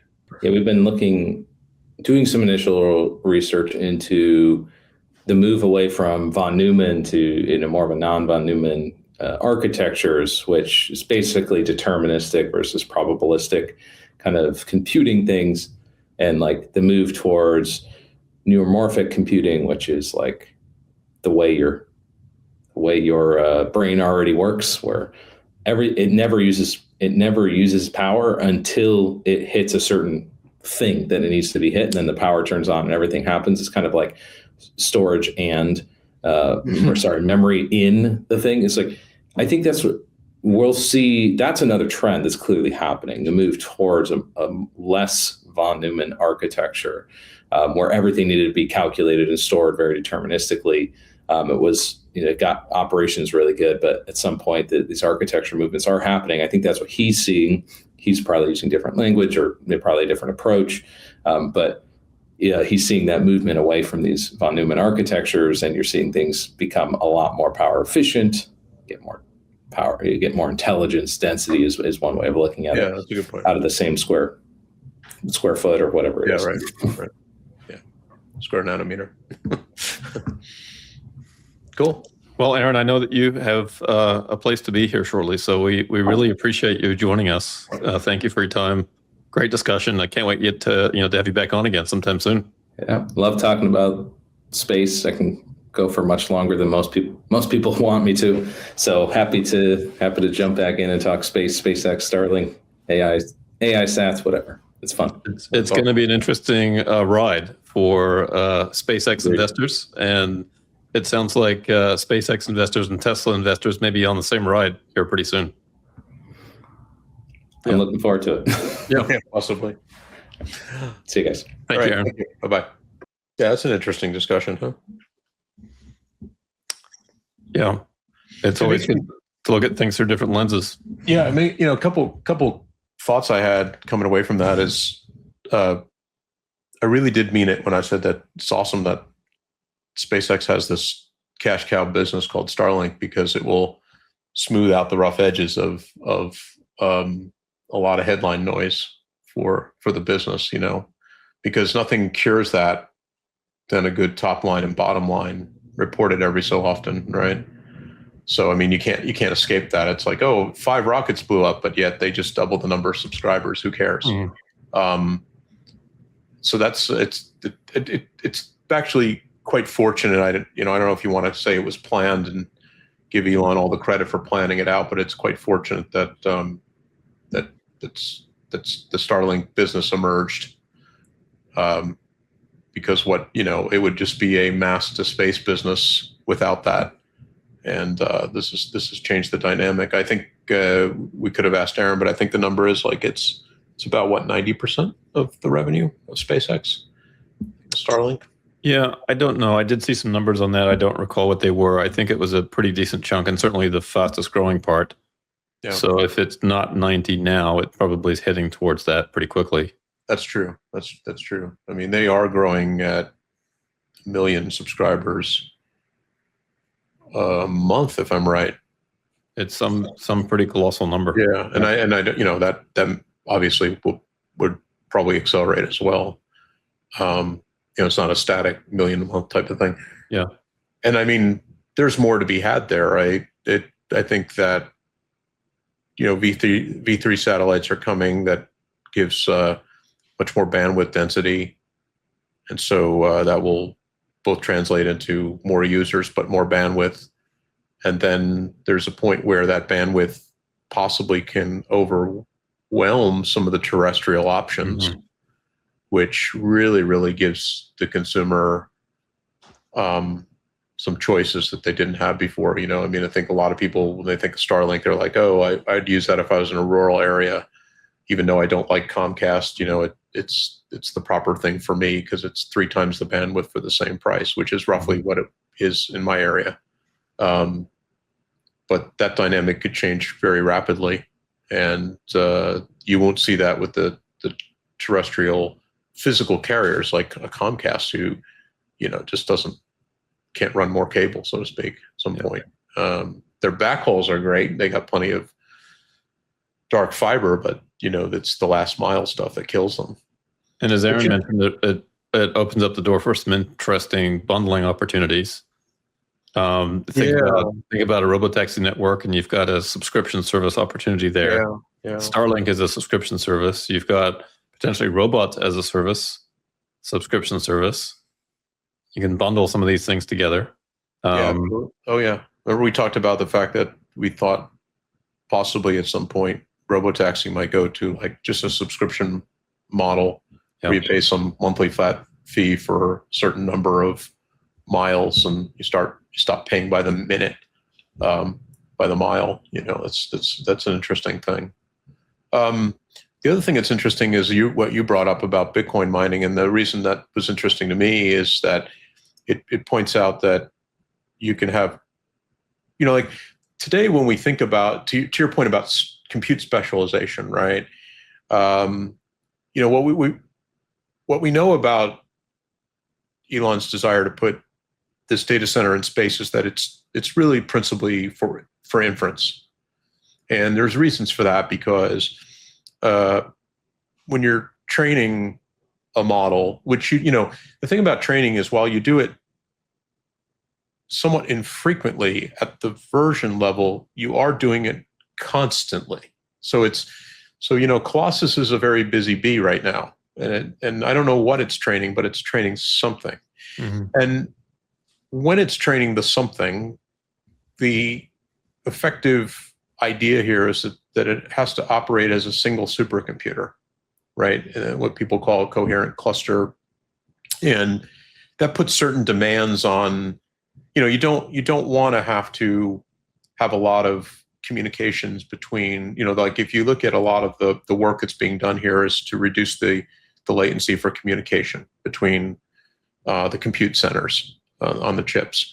And so the beautiful thing about making a data center in space be effectively a grid of satellites is, as we were talking earlier, you can create this compute affinity. You can route a request to a given satellite for a given user or agentic thing, and it can churn on that.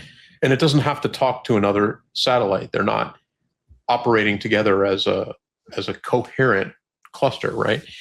But if you take something like you take training and you say, well, why don't we could put that somewhere else in space, right? And I'm talking about some fairly futuristic thing, but I'm also thinking about your Bitcoin problem, which is you can move that to different orbits and different places, and create higher compute density types of things that are longer. Whenever you have a task, that's why I use this term asynchronous with respect to the requester.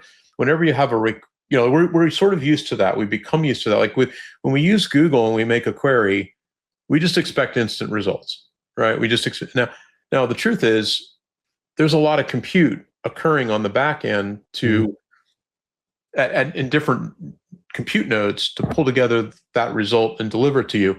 But you wait synchronously for that request. You just sit there in your browser or whatever, and you just wait. And the reason that you can wait like that is because it's so fast. Yep. Now, if you take like Grok or one of these, and it takes thinking for 2 minutes, it's an illusion that that's a synchronous request. It's really an asynchronous request. The request goes off, it starts churning away. You may get user interface back that tells you, agent 1 is working on something, agent 2 is talking to, whatever. But that request is asynchronous. And if you do any types of tasks that are longer, and that's why we start using the word agentic in a sense, because what we're saying is that thing is sort of like you've asked some other compute to go off and do this thing for me and come back later. And if you have the expectation of that and it works within the framework of what you're trying to do, the task you're trying to do, then sure. So for example, whimsically speaking, but actually probably practically speaking, you can imagine, Netflix 2, right? The next version. You make up the idea of what you want the series to be, and it goes off and generates, beautiful video, and you put characters in that, and maybe it prompts you as the types of stories you want. You want it to be like this, you want it to be like that. And maybe if it's good, it syndicates it, whatever. Obviously, but if you really get down to the kind of, it can be 1-to-1. You design your own Netflix binging series. Oh, I want a new Breaking Bad with the same characters, and I want that series to go on for the next, 200 days. Cool. I'll go build that for you. Yeah. The thing about it is it can build it for you offline. It can build it off, and it can go, and that doesn't need to be like this very expensive, close to compute type of resource. It can be, in the weeds. Mm-hmm. And if that version of in the weeds is far out in space, and you have some, let's say for sake of the stupid argument, the best place to put the ultimate fat data center is Mars, and we know that Mars has this interesting orbit with Earth, and we know that I forget it. I computed the numbers in one of my Starlink articles about it, that it takes minutes to some large number of minutes to communicate, but who cares, right? It's just, it can shift that data in, think of it as like cargo ships of data that can arrive and don't need that kind of presence in real time.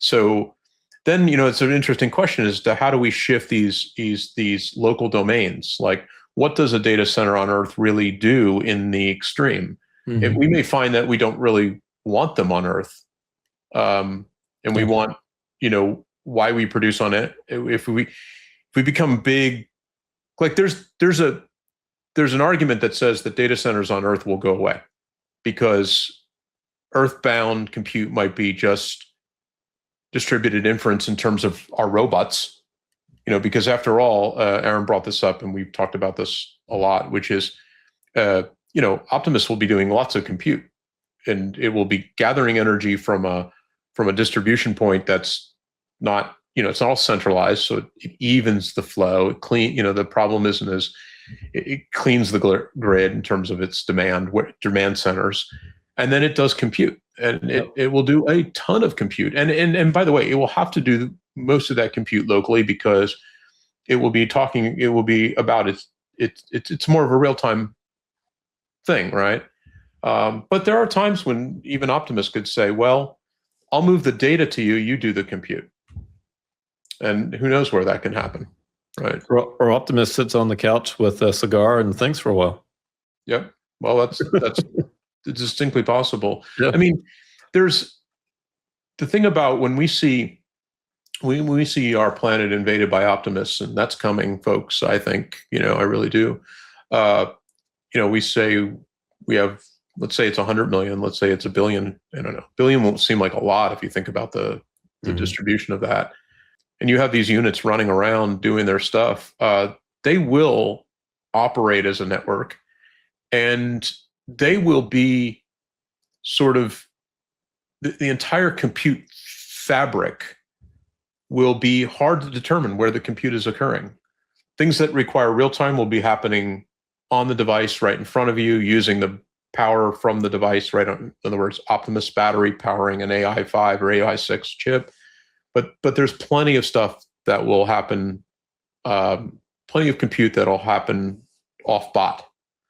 And that's the beautiful thing about this whole Starlink to data center approach, because you start thinking of it as like 3 layers.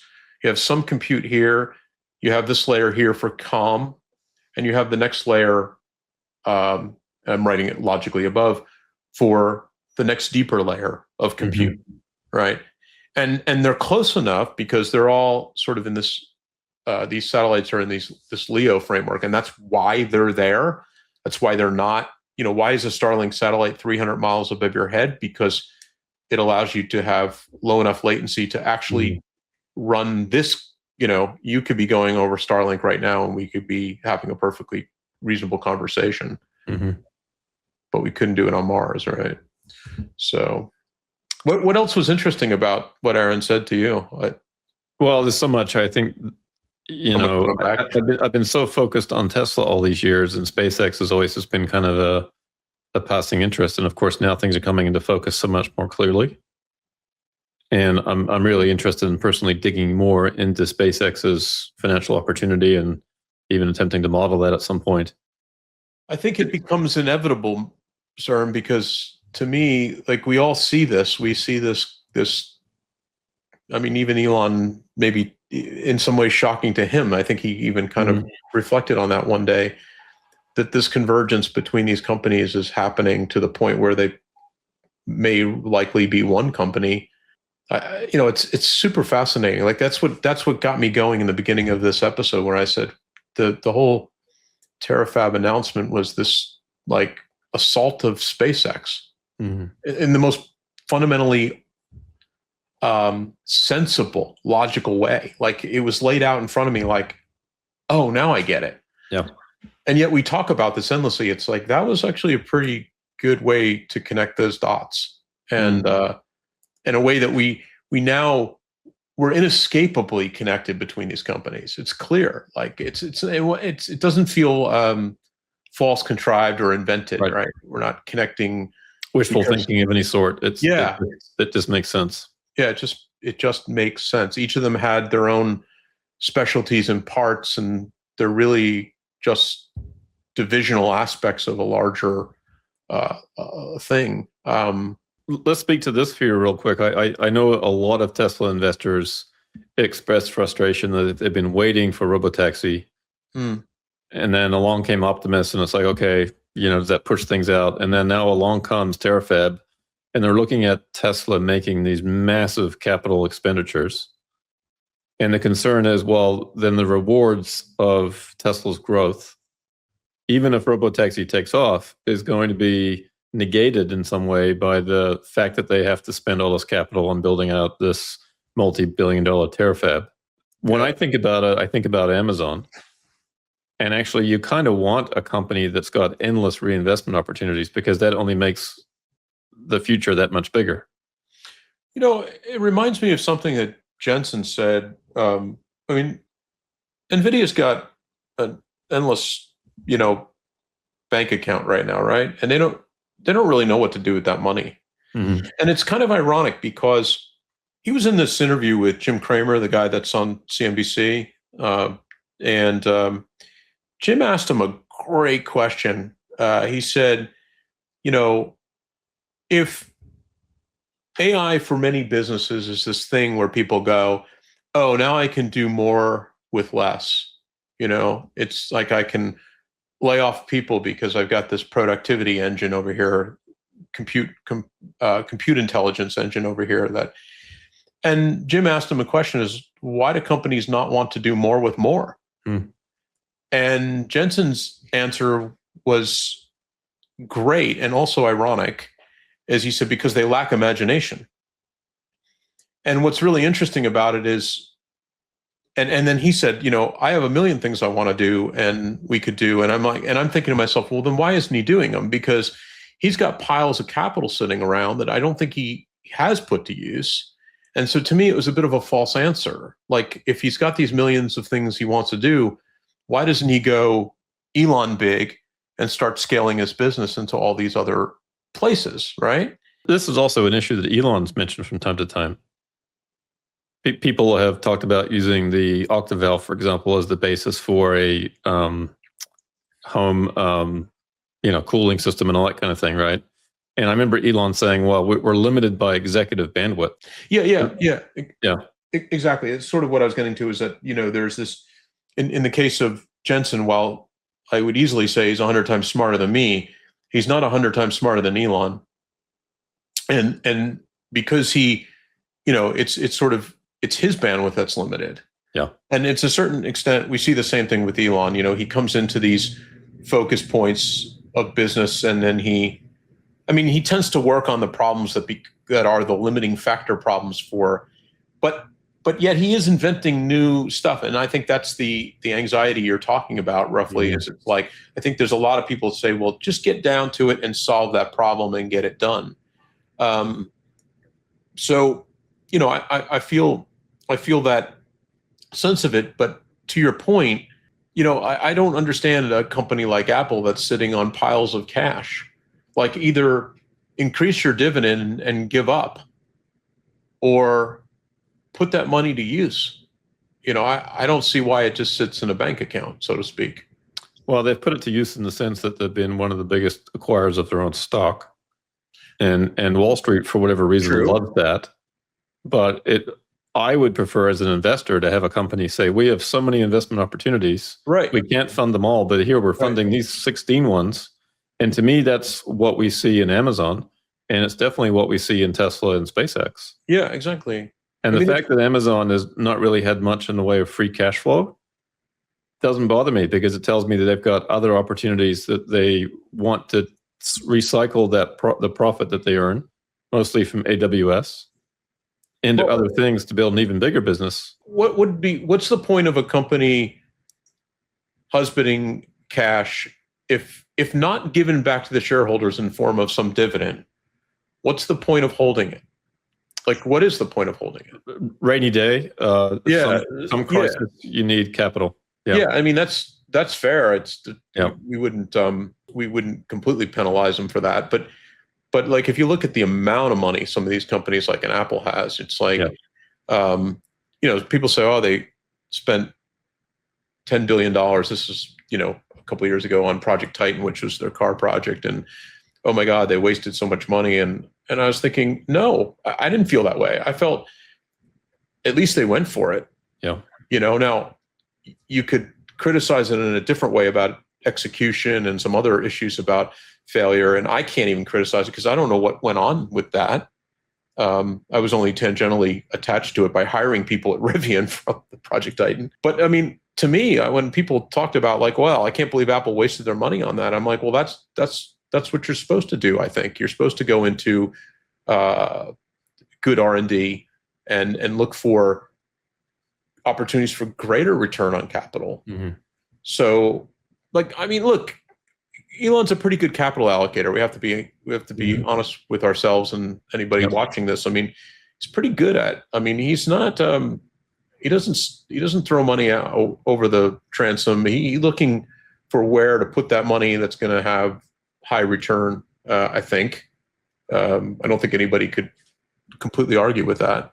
But yet, I mean, these projects. I mean, if we're being honest with each other, these projects, like I think SpaceX could raise upwards of $75 billion or something. That's what I've thought for a while. I think somebody pointed that out. That's what they're looking for recently. I don't know. But I could see that getting swallowed in a fab pretty quickly. Mm-hmm. But yeah, I don't know. What do you think about that? Like, what's your point of view beyond? Again, just to touch on this financial topic, I always recall Warren Buffett saying that he would rather have a company that he can continually sink lots of capital into, Yeah. have reinvestment opportunities, than a company that just throws off free cash flow and he doesn't know what to do with it. There's no reinvestment opportunity. Right. Now, that's great. You can harvest that for a period of time, but ultimately you've got to put that capital to work, or you need to return it to shareholders. And I think as an investor, I would much rather invest in a company that is finding ways to reinvest it. Now, there are some investors that want Tesla to pay a dividend because they want income. But for the most part, I think most investors would prefer as much growth as possible. And to me, you want to see a company continue to find new projects to invest in and build an even bigger future. Yeah. The challenge, I think, the frustrating thing with Tesla investors is, well, it would sure be nice to have one cash cow right now. At least we could see something really ramping and really working. And I think there's frustration that Robotaxi has just been, and FSD have just been this slow drag, and that we're so close to the finish line, but we're just not there yet. Yeah, I feel that through the audience of people and myself. I mean, I do feel that. I think that on a sunny day, which is most of my days, I feel like they are that close, and they've, there's some things that definitely tell me that they're ready to hit that scale button. And that they're just sort of lining things up. Cybercab's coming online for sure, and that gives them, I think, knowing that Cybercab was coming in April, and I think it will hit its start of production target reasonably well. I mean, the ramp will be slow, folks, but it'll still be like a genuine start of production. I think that's allowed them to have a bit of a relief valve, if you will, on getting the FSD just right. And I think it's like, I'm comfortable in the sense that I think the AI team, look, here's the thing that people get very apprehensive, and I don't understand why. This is where I don't have symmetry to this. The quieter Tesla is, the more indication to me is that they're getting closer to something bigger. The noisier they are, and what I mean by noisier is it's not just Elon's words, but it's like if you get a 14.2.3 and a 14.2.4 and a 14.2.5, that seems to some people like that's the progress path we need to be on. But a lot of those people have never been in the trenches of what it takes to do engineering right, and they don't realize that stuff fixes a lot of little problems, but it doesn't. Sometimes you see the retrench, and you realize that it's worth the time for the better outcome. And I think right now we are absolutely seeing the retrench. We are seeing them saying we're holding off on this 14.3 release because we're trying to do it right, and we don't want to get caught by, let's call it competitive pressures, because stuff that you heard it, like Jensen talking about, like we're just going to create a reasoning model of driving, and it will solve the problem. We don't need to, whatever. So that's from my point of view, that gives me some sense of this is normal, and we're close. But I can understand when someone says, "Yeah, we were close in September. We were close in August. We've been at, we will be coming up on a year in late June, right? I think with Robotaxi. But I would like to see Robotaxi like I want to see those gold cars everywhere. I really, really do. And I want to see that happen. But I also want to see it happen in a way that the company has the least, has the best scale factor. And that means every aspect of that scale factor, operationally.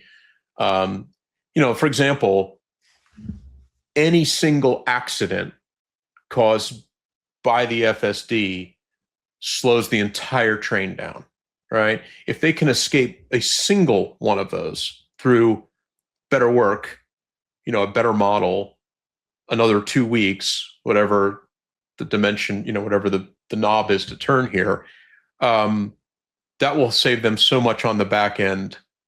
And from an investment point of view, I think what they're trying to do is, hey, look, they're trying to build a robot here, folks. That what they don't want to do is fill massive op centers with people that are trying to run this whole network. They're trying to build this, and this is their first bite at this apple. Like if you go inside in the walls of Uber, you realize it's a very, very different place. There's a lot of people focused on a lot of tasking, and these guys have never had this problem yet, right? Tesla is just going through this thing.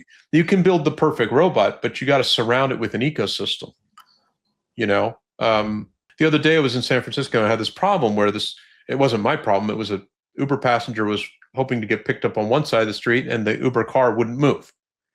And I got in the middle of that and I wrote a post on it. And, but someone pointed out and fairly, like, a lot of people were like, well, see, Uber's cooked, Cybercab, Robotaxi will take over. And then someone pointed out, but how does Tesla solve that problem?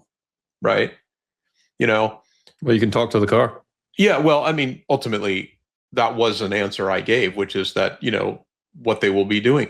But I got news for you. That's what 14.3 kind of includes, this whole reasoning ability. It's like the Grok stuff is being pulled in. So if you want to talk to the car and you want to say to the car, can you please come across the street to pick me up, whether you're doing that over your phone or you're literally talking to the car, but think of it as through the interface of the phone, then do you want the reasoning layer on the car to be able to interpret that? You don't want that request to go back to some Tesla ops center, right, and be dispatched by a human to, oh, okay, that car needs to be moved over here, and and you don't want to create specialized interface to do it. You want the car to just be able to talk to you and understand what you're.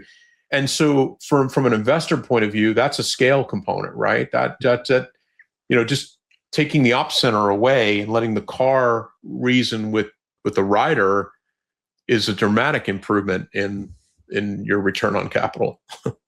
It's interesting though, because as they open up new cities, I would imagine that they'll have some percentage of the vehicles will be supervised for a period of time in a new city, if not all initially. Yeah, I would do it. Yeah. So it's one of those things too. And let's say you're at 99.99% and you expect that you're going to have one accident per million miles. Right. That's great. And if you can improve that and make it one accident per 2 million, then that's good. You just reduced the number of lawsuits by half. But as you scale now, and let's say you do reduce it, as you scale and you double the fleet, then you're still back to in other words, one lawsuit per million. Right. In other words, if one happened one a week and you double the fleet, now it happens twice a week. Yeah. And guess what? You can't scale. You can't scale the triage team effectively on top of that problem. That's right. Because if you want me to be a bit critical of Tesla in this area, I always am, is that I think they're too thinly staffed in that pipe. Yeah. So, I think that triage problem rises up pretty high in the AI, seniority stack, employee stack inside of Tesla, when it really should stay much lower. Mm-hmm. Now, granted, in the beginning, you want that to happen because you want visibility at the highest levels, because now you're curing the problem in a scalable way, right? You're not just, how many times do we hear customer service organizations placating a problem and it never gets back to the corporate side, and therefore nothing changes in the business materially? Tesla's got kind of flipped that on its head. Stuff goes right to a shock. I don't mean everything, but a lot of that stuff goes right up the stack very, very quickly. And that's where I've said that's where they're having trouble getting to the scale point in robotaxi, that they're kind of inverted right now, that there's too much stuff getting bundled up in the top levels of their AI team. But to your point, and this is where it becomes a problem, is if you double the volume and your incident rate is what it is, then you increase that rate appreciably time-wise. So the thing I would love to see is complete and total transparency almost in real time. That'd be nice. Yeah. One of the things I was saying the other day to a friend of mine is I said, wouldn't it be outstanding beyond any measure of outstanding is that funny little incident where this woman is suing Tesla for robotaxi, her Cybertruck. Sorry, I don't know why I said robotaxi.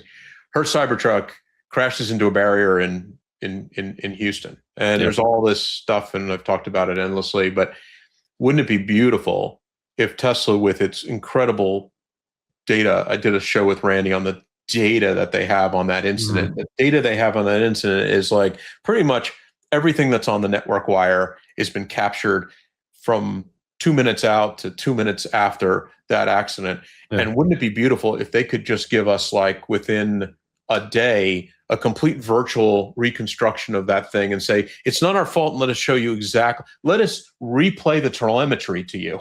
Yes. Like, literally, we'll replay this car in virtual space. Yep. You can watch when she lets off. Oh, look, she hit the accelerator in the 2-second line and she shouldn't have. And, okay, maybe she panicked. It's, but to Tesla could cure that PR nightmare, a little bit quicker. Well, that would go a long way, I think, to helping people understand what's truly going on, and also a long way to getting rid of all these frivolous lawsuits. If you could do that. Now, I don't know whether there's any constraint from the court by the fact that, you've now been sued, you can't actually release this data because it's whatever reason. I don't know. Yeah. It would be unfortunate if that's the case. It would be nice if it was total transparency and they could release the virtual, version of it. Yeah. This is not a legal show, people. Yeah. Yeah. Yeah. And I think it's interesting too in this whole discussion about potentially companies doing away with quarterly earnings reports. The answer is not less information to shareholders. The answer is more in real time. And there's a company that I think is on the leading edge of this, and it's really easy for them because they don't really have much in the way of earnings and revenues. It's Strategy. That's the Bitcoin treasury company. They have a dashboard on the website that shows you in real time the important metrics as it relates to their company. Yeah. And that, to me, is what all companies should aspire to at this point. Yeah, I mean, what's interesting about that is, people are commenting on businesses in real time without the data. Yeah. And the businesses are sort of statically sitting there, either not responding because they don't have the capability to respond, or not responding because they strategically don't want to respond, or not responding because they're held back from responding, whatever the buckets are. And then therefore they can't really, it's very frustrating when you're inside a company and you have an answer and you just can't say it. And so, yeah, I mean, to start, we've entered a new universe of information, and I think companies are still, beyond the framework of what I said, that these buckets, the reality is most companies just aren't equipped to respond mentally, culturally, whatever, in real time to the customer issues. But anyway, coming full circle, great conversation. I think that what struck me, again, I just repeat myself a little bit, is that space is a business, and it is a business that now feels very connected to Earth for the first time for me. Yeah. Like in my entire lifetime, I meant that when I said to Aaron, I felt like when I was a kid, all I ever heard about space was, we're going to do this experiment in zero gravity, and it's going to make a better cellophane wrapper in some future, time that you never really. and it was always NASA trying to promote why it was spending its money, and when really the reality is it's exploration. Come on, get over with it. But now we see like SpaceX throwing it down and saying, we've got a real business here, and a multifaceted business. Obviously Starlink being the big one right now, but and now we now so much of the work that you think you're doing on Earth will be also being done in space. That's like that thing starting to arrive. It's like we're shifting work from the old world to the new world. Only this new world is in space. It feels that way, doesn't it? It really. It's just that sort of thing. Like we're not in old Europe anymore, wondering what's going on over there, and that the colonies, and the colonies are now independent. We're starting to see that we can pull it together. And the old world still suffers from its inflation problems and its low growth problems. But the new world is such an opportunity and such a growth opportunity that if you look at both, you sort of say, okay, this new opportunity is going to help really fix the issues in the old world. But if you're just stuck in the old world, you don't see any of that. Isn't that why Elon basically said the only, his foray into the Doge thing was kind of a funny little place to go, I thought. And I understood why he wanted to do it. I understood why, he thought there was endless piles of waste in government. How could he be wrong? It seems to be proven every day we wake up. But a lot of people say, well, that's a waste of your talents, and or you're not politically adept at that. That's not your place to. And then, I think some woke up one morning and said, I have a new solution to this problem. I can effectively grow our way out of it. Create a whole new economy where some of the stuff I've been worrying about isn't even on the radar anymore. And if people want to be corrupt and take things from the system, I'm going to make it so cheap that everybody can take whatever they want from the system and it won't matter. Yeah, it doesn't matter anymore. Yeah. Wow, what a weird world. Yeah. Well, Phil, that was a great discussion. Thank you. No, thank you too. I look forward to the next one with these two guys. Yeah, and we can also thank Aaron. It was very nice of him to come on. It was. He knows a lot more about space than any of us. Yep. We have a lot to learn. Yeah, I know, and then we're forced to do it, I think. Yeah. Yeah. No, happily so. Happily. Yep. All right. Thanks, Phil. Thank you.